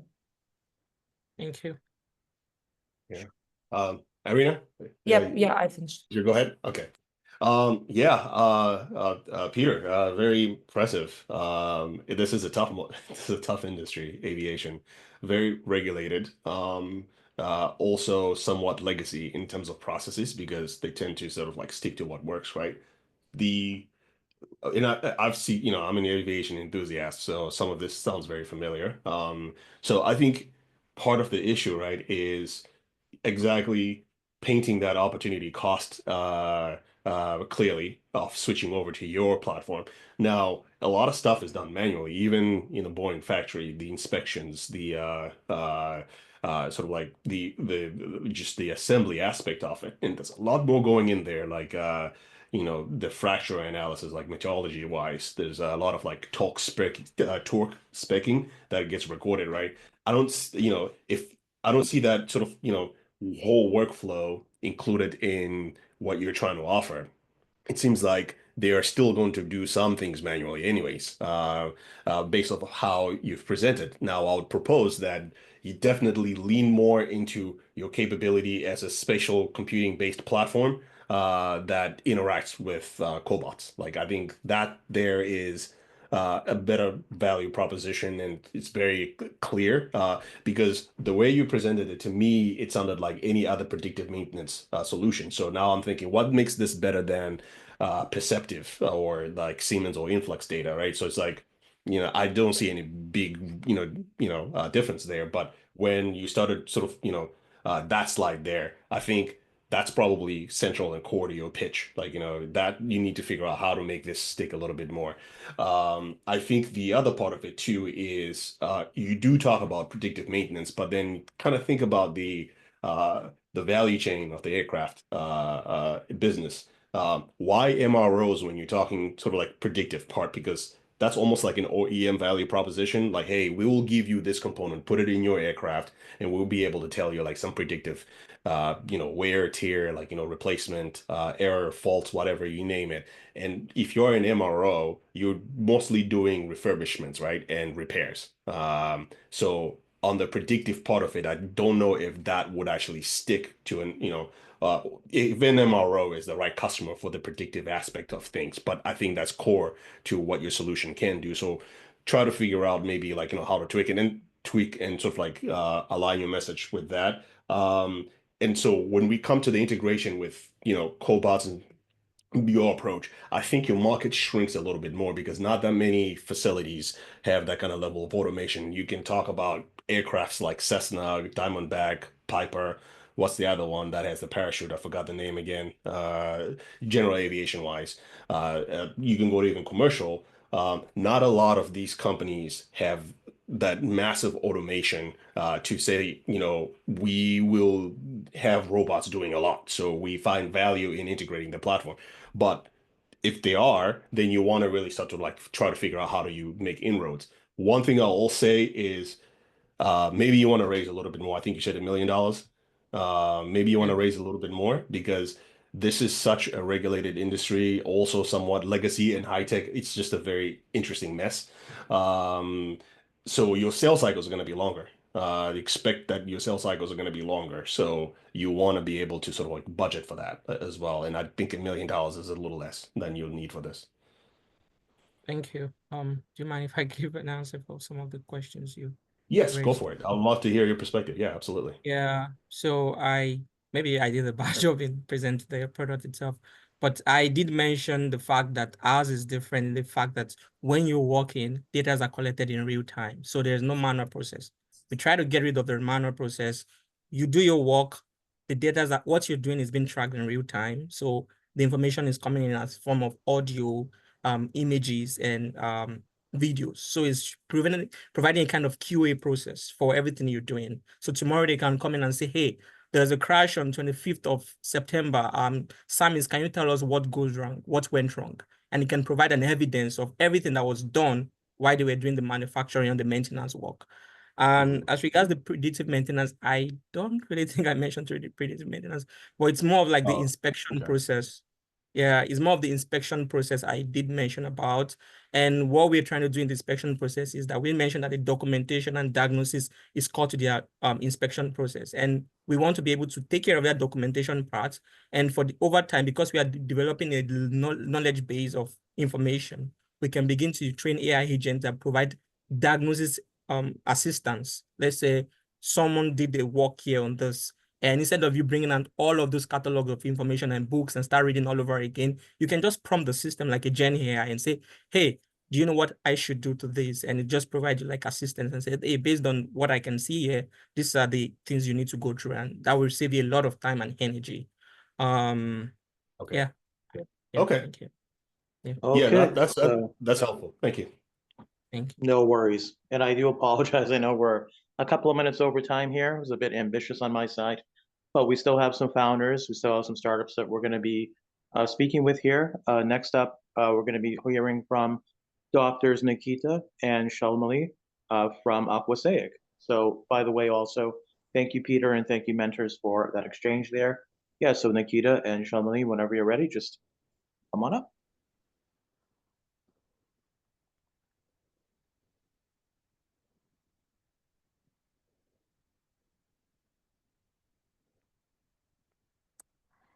We hope everyone is holding up okay. We know that this is going over, but despite that, we are still excited and still very grateful to you all for listening to our presentation on how we want to enable the clean energy transition while delivering clean water for every life's mosaic. So Nikita and I are very excited to share with you how we are really trying to revolutionize this cobalt mining industry. As many of us in this room know, a lot of folks end up mining cobalt, end up in very dire situations. Around 84% work without the appropriate protective equipment, and 70% work in extreme heat or without access to clean water. In addition to that, the cobalt mining methods are very toxic and very dirty for the local environment.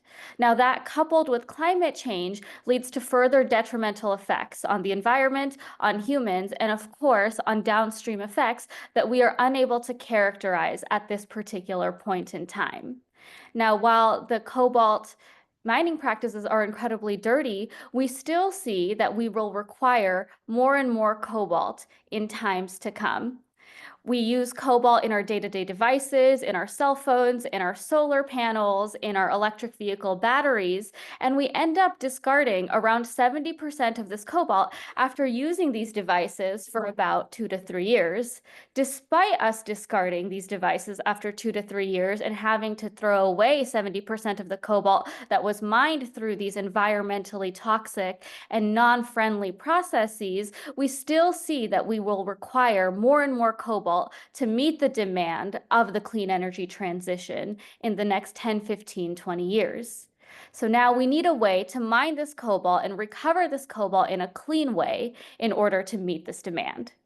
And really, this is where we at Aquazaic come in, where we have developed this patented technology of baker's yeast, the same baker's yeast that have been used to bake bread by humans for generations, to clean up and eat up and recover these heavy metals such as cobalt. In addition to recovering about 97% of all of the cobalt in a wastewater sample, as we see on this slide, we can also deliver EPA standard drinking water in less than 48 hours with this solution. And so the way that we plan to scale this is by working with, on one hand, mining companies to get their mining wastewater, and then also OEMs to get spent batteries. So from both of these waste sources, we plan to deploy our yeast technology to capture that cobalt selectively and then precipitate it into a stable form that we can then supply back to manufacturers for further processing. So the way that we will evolve our business model in this system will be through service contracts, licensing, consulting, and revenue sharing from that cobalt capture. So currently we are looking to grow our and scale our solution, starting with our pilot, which is with the city of Antioch in California. So cobalt is not just a global challenge, it is also very key to the US, specifically in California, where there are about 10 different battery manufacturers, and some of these are facing lawsuits because of their inefficient hazardous waste disposal. And so as we look into this clean energy transition and this problem continues to grow, we see that we can actually start to tackle this in the US and grow into the US battery recycling market. So we are a team of engineers, business strategists, and we're very excited to be presenting the solution to you today. We're also growing our advisory board to help us scale this solution. And then we're growing our network through different programs that we've completed, like Mass Challenge and Greentown Labs Accelerator, as well as the I-Core program here in the US for customer discovery. So with that, we'd like to invite you to partner with us. We'd love to collaborate with different OEMs, mining plants for co-writing grants and piloting the technology in different ways. We're looking to raise $500K to do this pilot through a mix of both dilutive and non-dilutive sources. And so really we're looking for both grants and then also some sort of raise in the near future to get this pilot going. And yeah, with that, we invite you to join us at Aquasaic at our journey to enable the clean energy transition while delivering clean water for every life's mosaic. Thank you. Thank you both. And what Shweta had said in the chat, so I know Irina had to jump off, but nevertheless, you'll hear a little bit from Shweta, a little bit from Tawanda. Then we'll take that feedback offline because we still have to hear from two additional founders. I just wanted to say that wonderful job from the both of you, and thank you for everybody still sticking with us. I know we've been going on for a bit, but yeah, over to you, Shweta. Yeah, thank you, Steve. Yeah, I'll provide the feedback and let's take it offline to all the founders going forward, just to make sure we are keeping it within time as we are over time. So few comments, think about like maybe I might have missed it. What are the product offerings and what exactly is the problem? Like who are your customers or what problem are you trying to solve, right? So maybe thinking about those, what are the real challenges? That's something I would love to see more in the future. That's all I had from my side. Tawanda. Oh, I think you're on mute.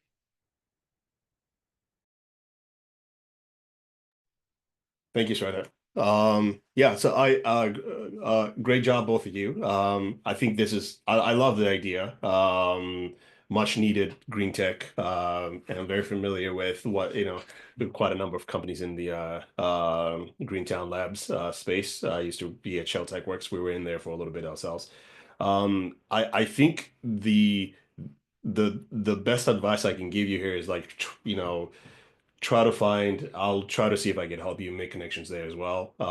Try to find a strategic investor on this, someone who is based, like a firm that understands like deep tech and clean tech, like, in a way where they're willing to play the long game, because then you're not pressured for, timelines, you're not pressured for, you want to develop the tech properly. And I think there's quite a number of investors interested in this space. So this is different. It's an organic, renewable, way. It's clean. The metrics you showed, 48 hours drinkable water. I think that's sort of, we'll need some data behind that. I'm sure you've tested that, and I think that'll be nice to see sort of like some data there. But I think this is, it's going to be for select investors that understand clean tech, clean space, and I think there's a bunch of them that will be interested to see this.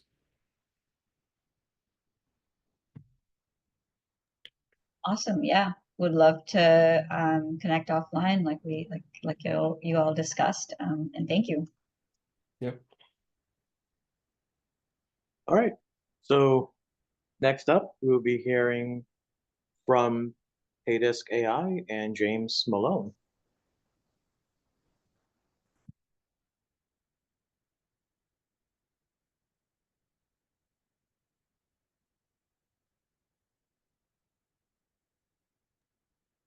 James, I'm not sure if you can hear us.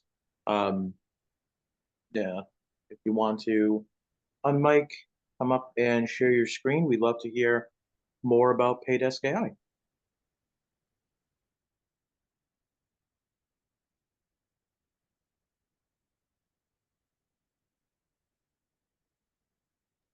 Maybe he might be having the technical difficulty. Maybe we should move to the next founder and circle back. I agree. Oh, Let's circle back to James. You just Oh. unmuted. Let's see. If not, James, Okay. can you say something? If not, we can move to the next founder. No, I think you were right the first time, Shweta. I think we should go to Jared. Yeah. Okay, Cool. Jared. Awesome. It's all Let me bring you my on HomeScore. screen up. Can you hear me?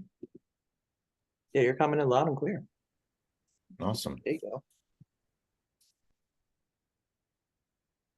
Cool. All set? All set and ready to roll. The floor is yours. Awesome. Great. I'm Jared, the CEO of HomeScore. We're helping homebuyers navigate the home buying process from search to signature. So I call myself a failed homebuyer. I probably looked at 42 properties in the Boston area, went through 2 different realtors. I didn't know what questions I should be asking, the importance of certain documents, and frankly, it was a big, confusing, and expensive process. So we were able to validate this problem. Buyers are frustrated by the costly and complex process of really making the most important financial decision of their life, buying a home. So our solution is building an AI sidekick that helps buyers plan and manage the home buying process step by step, all entirely within one place. It's managing the process with all those parties that are involved, whether it's a title company or lawyer or lender down the road, understanding the property quality and condition of homes that you're considering, and having a unified buyer timeline of events. What are the different milestones that you have to overcome? So why are we doing this right now? Well, there was this recent National Association of Realtors settlement, and what that is doing is sellers are no longer allowed to advertise compensation for buyers agents through the MLS. Now, there's a couple of things that are likely to happen, one of which is that commission rates could decrease, or a lot of part-time real estate agents, about 70% of them, might be pushed out of the industry, which in which case services that buyers get might end up being more transactional, less personalized, and will get fewer services from the realtor that they'd be working with. So from a market opportunity standpoint, Americans spend about $100 billion on real estate commissions annually. Even if there's a slight compression to about $70 billion, our goal is to capture about $1 billion of this based on increased realtor efficiency and the collapsing of the tech stack that realtors use. We truly believe that data is our real asset, and it's about collecting a lot of data, photos, videos, annotations, permits, easements. A lot of the exhaust that comes off of the home buying process really will make the Home Score app indispensable for buyers in their home buying journey. We then dump a lot of that data into a large language model and better understand some of the insights and help them understand where they are in the process and what they need to do next. And then use that data to then engage them with discounts, targeted ads, service referrals for transitioning from being a home buyer into a homeowner. So from a go-to-market standpoint, our goal first is to hit buyers initially, and that is to build their trust, get them to add data, and get them to engage. From there, we will then be striking partnerships with realtors. Our goal is to really reduce the amount of cancellations that they see, allow them to minimize the amount of administrative work that they do. They spend about 35% of their time on administrative work and scheduling, and manage more deals simultaneously. So we see HomeScore really sitting in a lot of different areas within the home buying process, but one of which that I will highlight here is being able to bring due diligence earlier in the process. Better understanding the permits on a property or some of the documents that you come across can be easily extracted and made earlier, so buyers are more aware of how a property aligns with their preferences, priorities, and risk profile.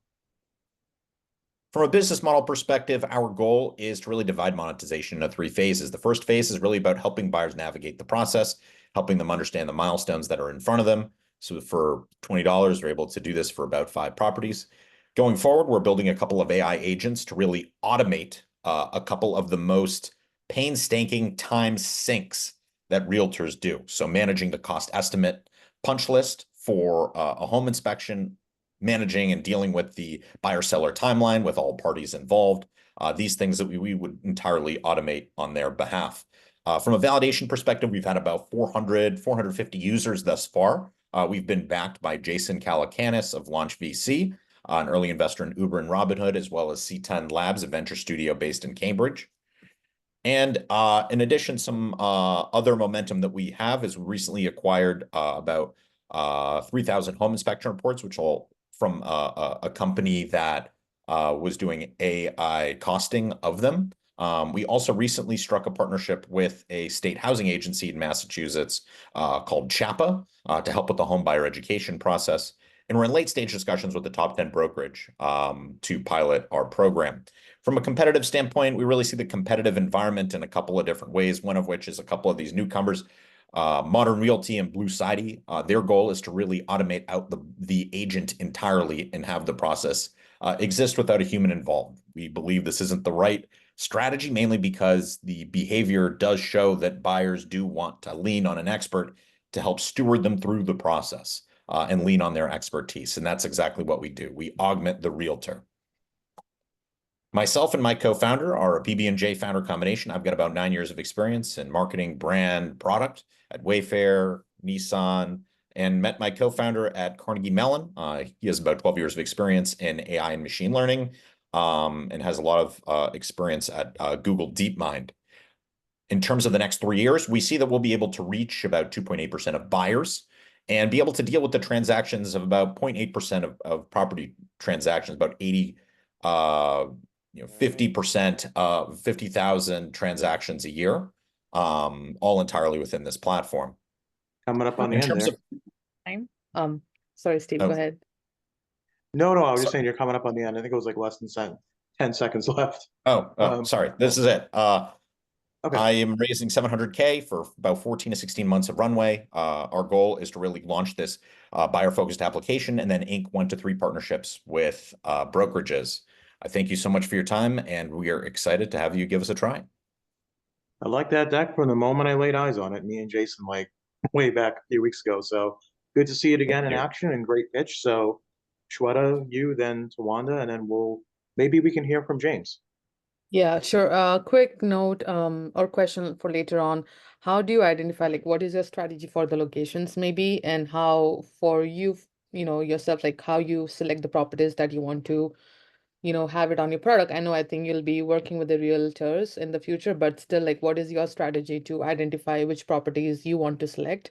That's one. The second one was, I know in the business model you have 5 properties for a certain dollar amount. Is it same pricing for, let's say, if I'm in Boston, if I want to look a property in San Francisco, can I still do that? Is like the location doesn't matter. It's just like I can select 5 addresses or 5 locations, right? That's what I'm understanding. Okay. Yes. So the location really doesn't matter. We're pulling the data from MLS, so it's really kind of a flat fee in that capacity.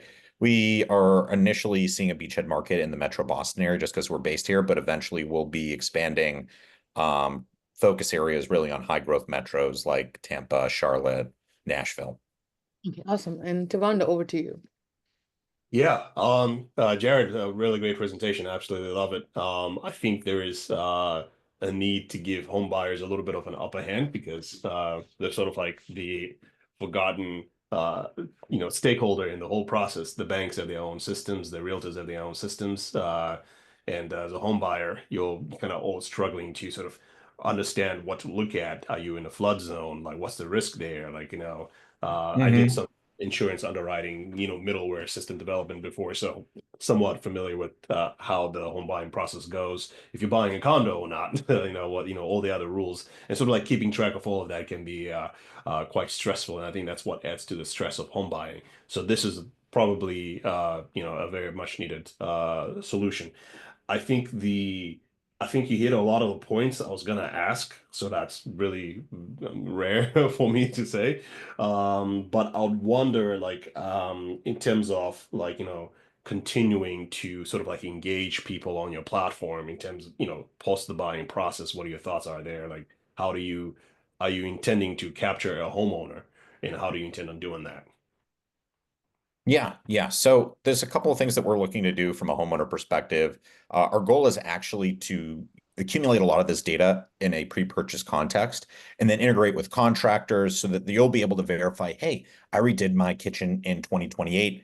So then therefore, when you go sell the property in 2032, we have a permanent record of the property with data and verified information that likely increases the value of your property, regardless. So we see that verifying a lot of the repairs and renovation and getting points for that will lead to a more transparent process down the road. So that's how we see the management from a homeowner perspective. Obviously, connecting buyers with different services is a part of that. Okay, that's pretty interesting. So like kind of like a Carfax of some sort. Yeah, that was kind of our initial thing. We're calling it Carfax for homes. Homes. Okay, no, that makes sense. All right, sounds good. Great job, Jared. This is very interesting. Thanks. Okay, sorry, I was actually trying to find the mute button. So unmute button. So next, we're gonna try one more time with James.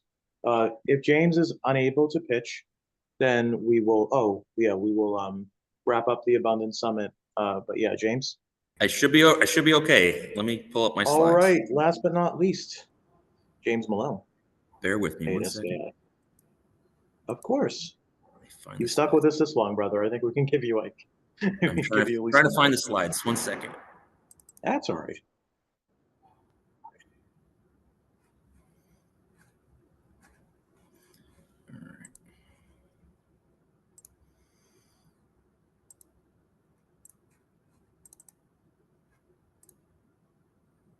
Okay. Are we all set? You guys can see the slides? Oh, I'm probably on mute. Yes. Can you hear me well? Yep, can Yes. hear you, can see the, yeah, All there we go, right. perfect. Thank you so much. I'm actually joined by my business analyst, Miguel, sitting next to me. Say hi. How's it going? So this is Paydesk AI. I am the founder and CEO. I'm solving a very basic problem, and that is financial workflows are absolutely broken.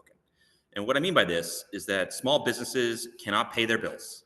Banks cannot offer any other payment options to these businesses other than ACH, wire, and checks. And lending banks cannot monitor their lending portfolio because financial workflows are broken. So these are three distinct problems, and it all stems from the first problem. The accounts payable process is broken.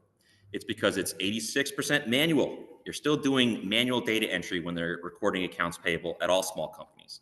It's paper-based, meaning email is still a problem. It's still part of the process, but they're printing things out and using manual documents. Small businesses pay about 5,000 invoices every year, and they're all manual. Approvals are manual. So this is a problem for not only small businesses, it's a problem for commercial banks and lending banks. I'm suited to help solve this problem with my co-founder. It was actually my dad. We are both CFOs, CPAs. We've done public-private companies separately, have separate careers, obviously, but I've been part of small startups, big companies, and everything in between. So that gives me what I can call the credentials say I've been a financial operator for my entire career, and I've seen this problem real time. So what I've done is created 3 different products with the same core technology. The first product, product 1, is an AI-enabled automation for accounts payable. It's basically taking every process that all these companies have to do to pay their bills and using AI and leveraging AI along that process. The product then leverages into product 2, a marketplace for banks to access those accounts payable transactions. And then product 3, a cash flow monitoring system for banks, meaning now that banks will be able to look into the cash flow of their lending portfolio and see how these companies are actually paying their bills because we've created a product to do so. The business model is simple. Small, medium businesses are going to pay a small SaaS fee. Commercial banks are going to pay a % fee on transactions that they apply their products to, and banks will pay enterprise license fees for the lending portion of this product. Let me explain more. It's a giant market. You can do your own math on this. It is a $750 million SOM. It's a $30 billion market overall for AP automation, and we are able to attract customers in this space. The product is built. It's in production. It's in AWS. It is a tool that is live. And what it does is takes a complex problem and makes it simple. It's agnostic to industry. It's agnostic to ERP. It's agnostic to banking apps. And what it's going to do is create an automated tracking tool for invoices as soon as they come into your business, either by email or by mail. It is now all automated using AI. You're going to reduce errors. You're going to reduce fraud. You're going to have enhanced cash flow visibility. Product 2 then takes product 1 and applies different payment options for banks, meaning there's lines of credit, there are credit cards, there are many other products which are not touching commercial transactions because businesses can't pay their bills effectively. So we're designing these product 2 and product 3 based on the same core technology. We've bootstrapped. We've been in business for about 18 months, 9 pilot customers. We were, as Jared mentioned, we were also part of the C2 Labs program, MIT affiliated, and we have pilot customers using the transactions, using the platform now. What we're trying to do is seek $700,000 to drive our path to 100 customers. It's basically going to be setting up a customer success organization and through product development, sales and marketing. We're going to hire a small sales staff to aggregate these transactions to these small, medium businesses. We're going to reach out through strategic partnerships to different banks and commercial banks, as well as lending banks, and we're going to start hiring. Thank you very much. Happy to answer any questions or take things offline. It's a complicated problem, and we have a simple solution. Thank you. Yep, and it was pitched to us while you were sitting out at a cafe enjoying the weather, you, me, and Jason, so that was awesome. Great pitch. Shweta, over to you. Yeah, thank you, James. A few comments to think about. I love you have simplified your deck, so good job. Maybe what I've seen at the later stage, you have the screenshot from your product offerings. If you can also have that similar thing in the previous one slide where you have 4 different products. Maybe it was hard to see what product offerings do you have. Yeah, here So maybe even if you want to emphasize something, like have it so I can't see those screenshots, and this is something that you want people to see, right? So that's one. The second one was the business model. I think in the business model, I didn't see the numbers and what that means. It was like percentages. So someone who's not from the finance background, they would not understand what is the SaaS fee, monthly fee. You put a number on it, right? It's a $20, $30, whatever that means. The subscription, yearly fee, all those information, the fees, a dollar amount, right? So that's something would nice to have. Must have, I would say. And milestones. You do have milestone slide, but it was all scattered. I would say the 18 months thing that you have done, put it in a one single simplified version of it so people can see what you have done already and what you're planning to do next. Those are my feedback. Thank you, James, and I'll move it on to Tawanda. Thank you, Sweta. James, pretty good presentation. I think most businesses are looking for things that alleviate the constraints they have around accounting and finance. So with your experience, I think you guys are pretty well equipped to fully understand the problem space. I think the team factor part of it is going to be important as you raise money. So you guys have it locked down there. So that's pretty good. I think in terms of your messaging, I think you went to when you say product 1 and 2, that gets that adds a little bit more complexity. Maybe those are different products, but I think they're all existing on one platform. So maybe I'll message it more from like a feature set level perspective. That way, this continuity with, it's a product, you're solving a certain specific problem, but you have different features and capability. When you break it down into I have this product, I have that product, that sort of like starts to add like, you seem as if you have multiple companies or some other level of complexity. It's one product. It's just a different point of view, frankly. But yes, that makes exactly. So that's what I was thinking. It was like, at first I thought maybe there's kind of more to it, but it's just really one platform. So I would sort of like move to the feature level set and kind of leave the product language behind. The other thing I didn't hear was the go-to-market strategy. Now it's gonna take some trials, and this is a very noisy space in terms of like solutions and competition. There's a lot of bookkeeping, FP&A products, all these things. So kind of getting to stand above the noise and say we're better. That kind of like messaging there. We're better than this. We do XYZ more or better than someone else.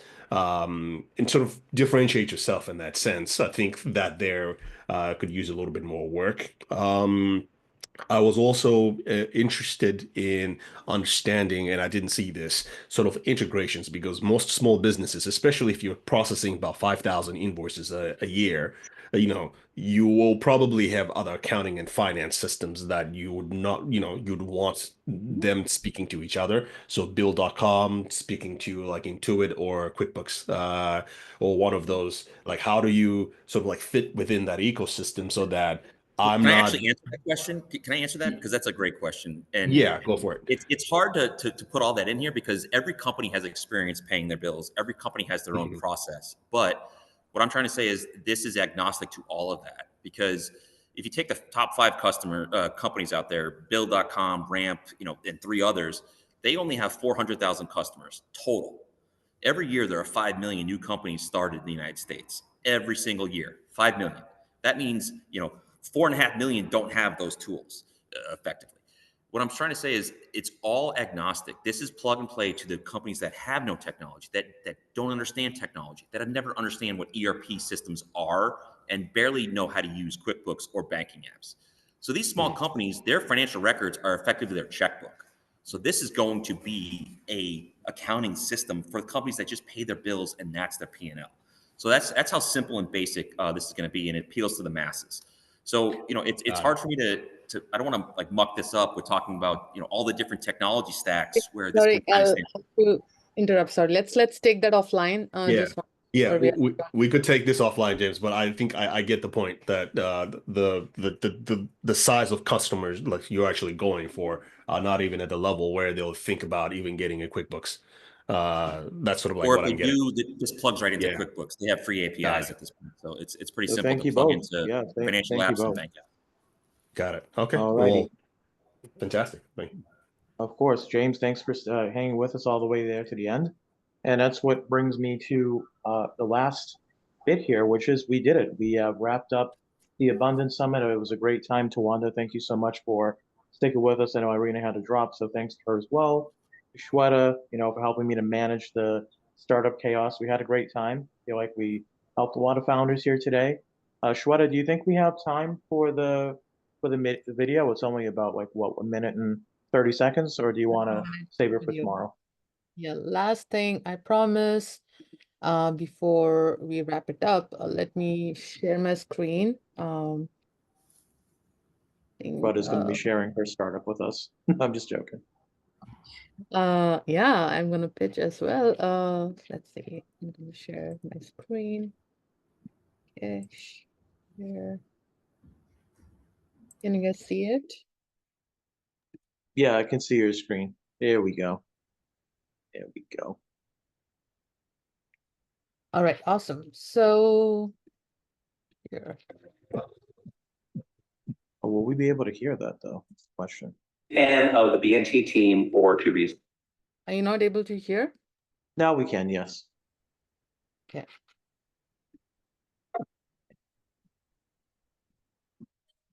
I'm a big fan of the BNT team for 2 reasons. One, they are always out there creating a community, making sure that people get together. And 2, they don't give up. BNT has been doing this for many, many years, and I expect them to do it for many, many more. The beautiful thing is how you've propped up these founders that have worked so hard on what they're doing. And I sat in that room tonight, and for the first time, I was like, I am among my people. I am among my people, and that's what you guys did. I don't even know how to qualify that or quantify it in a way. It's just you really made me feel like I was at home and safe and welcome. Boston New Technology is executing well such a great mission to connect founders and investors and connect founders with opportunities as well, providing them a space where they can feel safe and inspired by people, where they can pitch their ideas and find like-minded people. And I think it's crucial.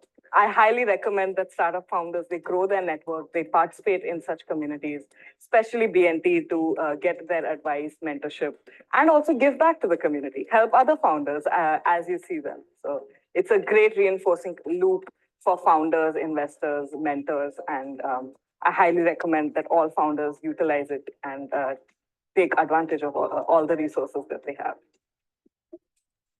Wow, what a great startup, Shweta. I'd love to have a conversation about it. So folks, it's 12:37. You can go. This has been great. We've had a wonderful time with all of you. Stay tuned because we're going to be sending you something between tomorrow and Friday to thank you for all of your help and to just keep up. So thanks again. I'm going to stop recording and we'll see you next time. All right. Thank you. Thanks, folks. everyone. Thanks, everyone. Bye-bye. All right, bye.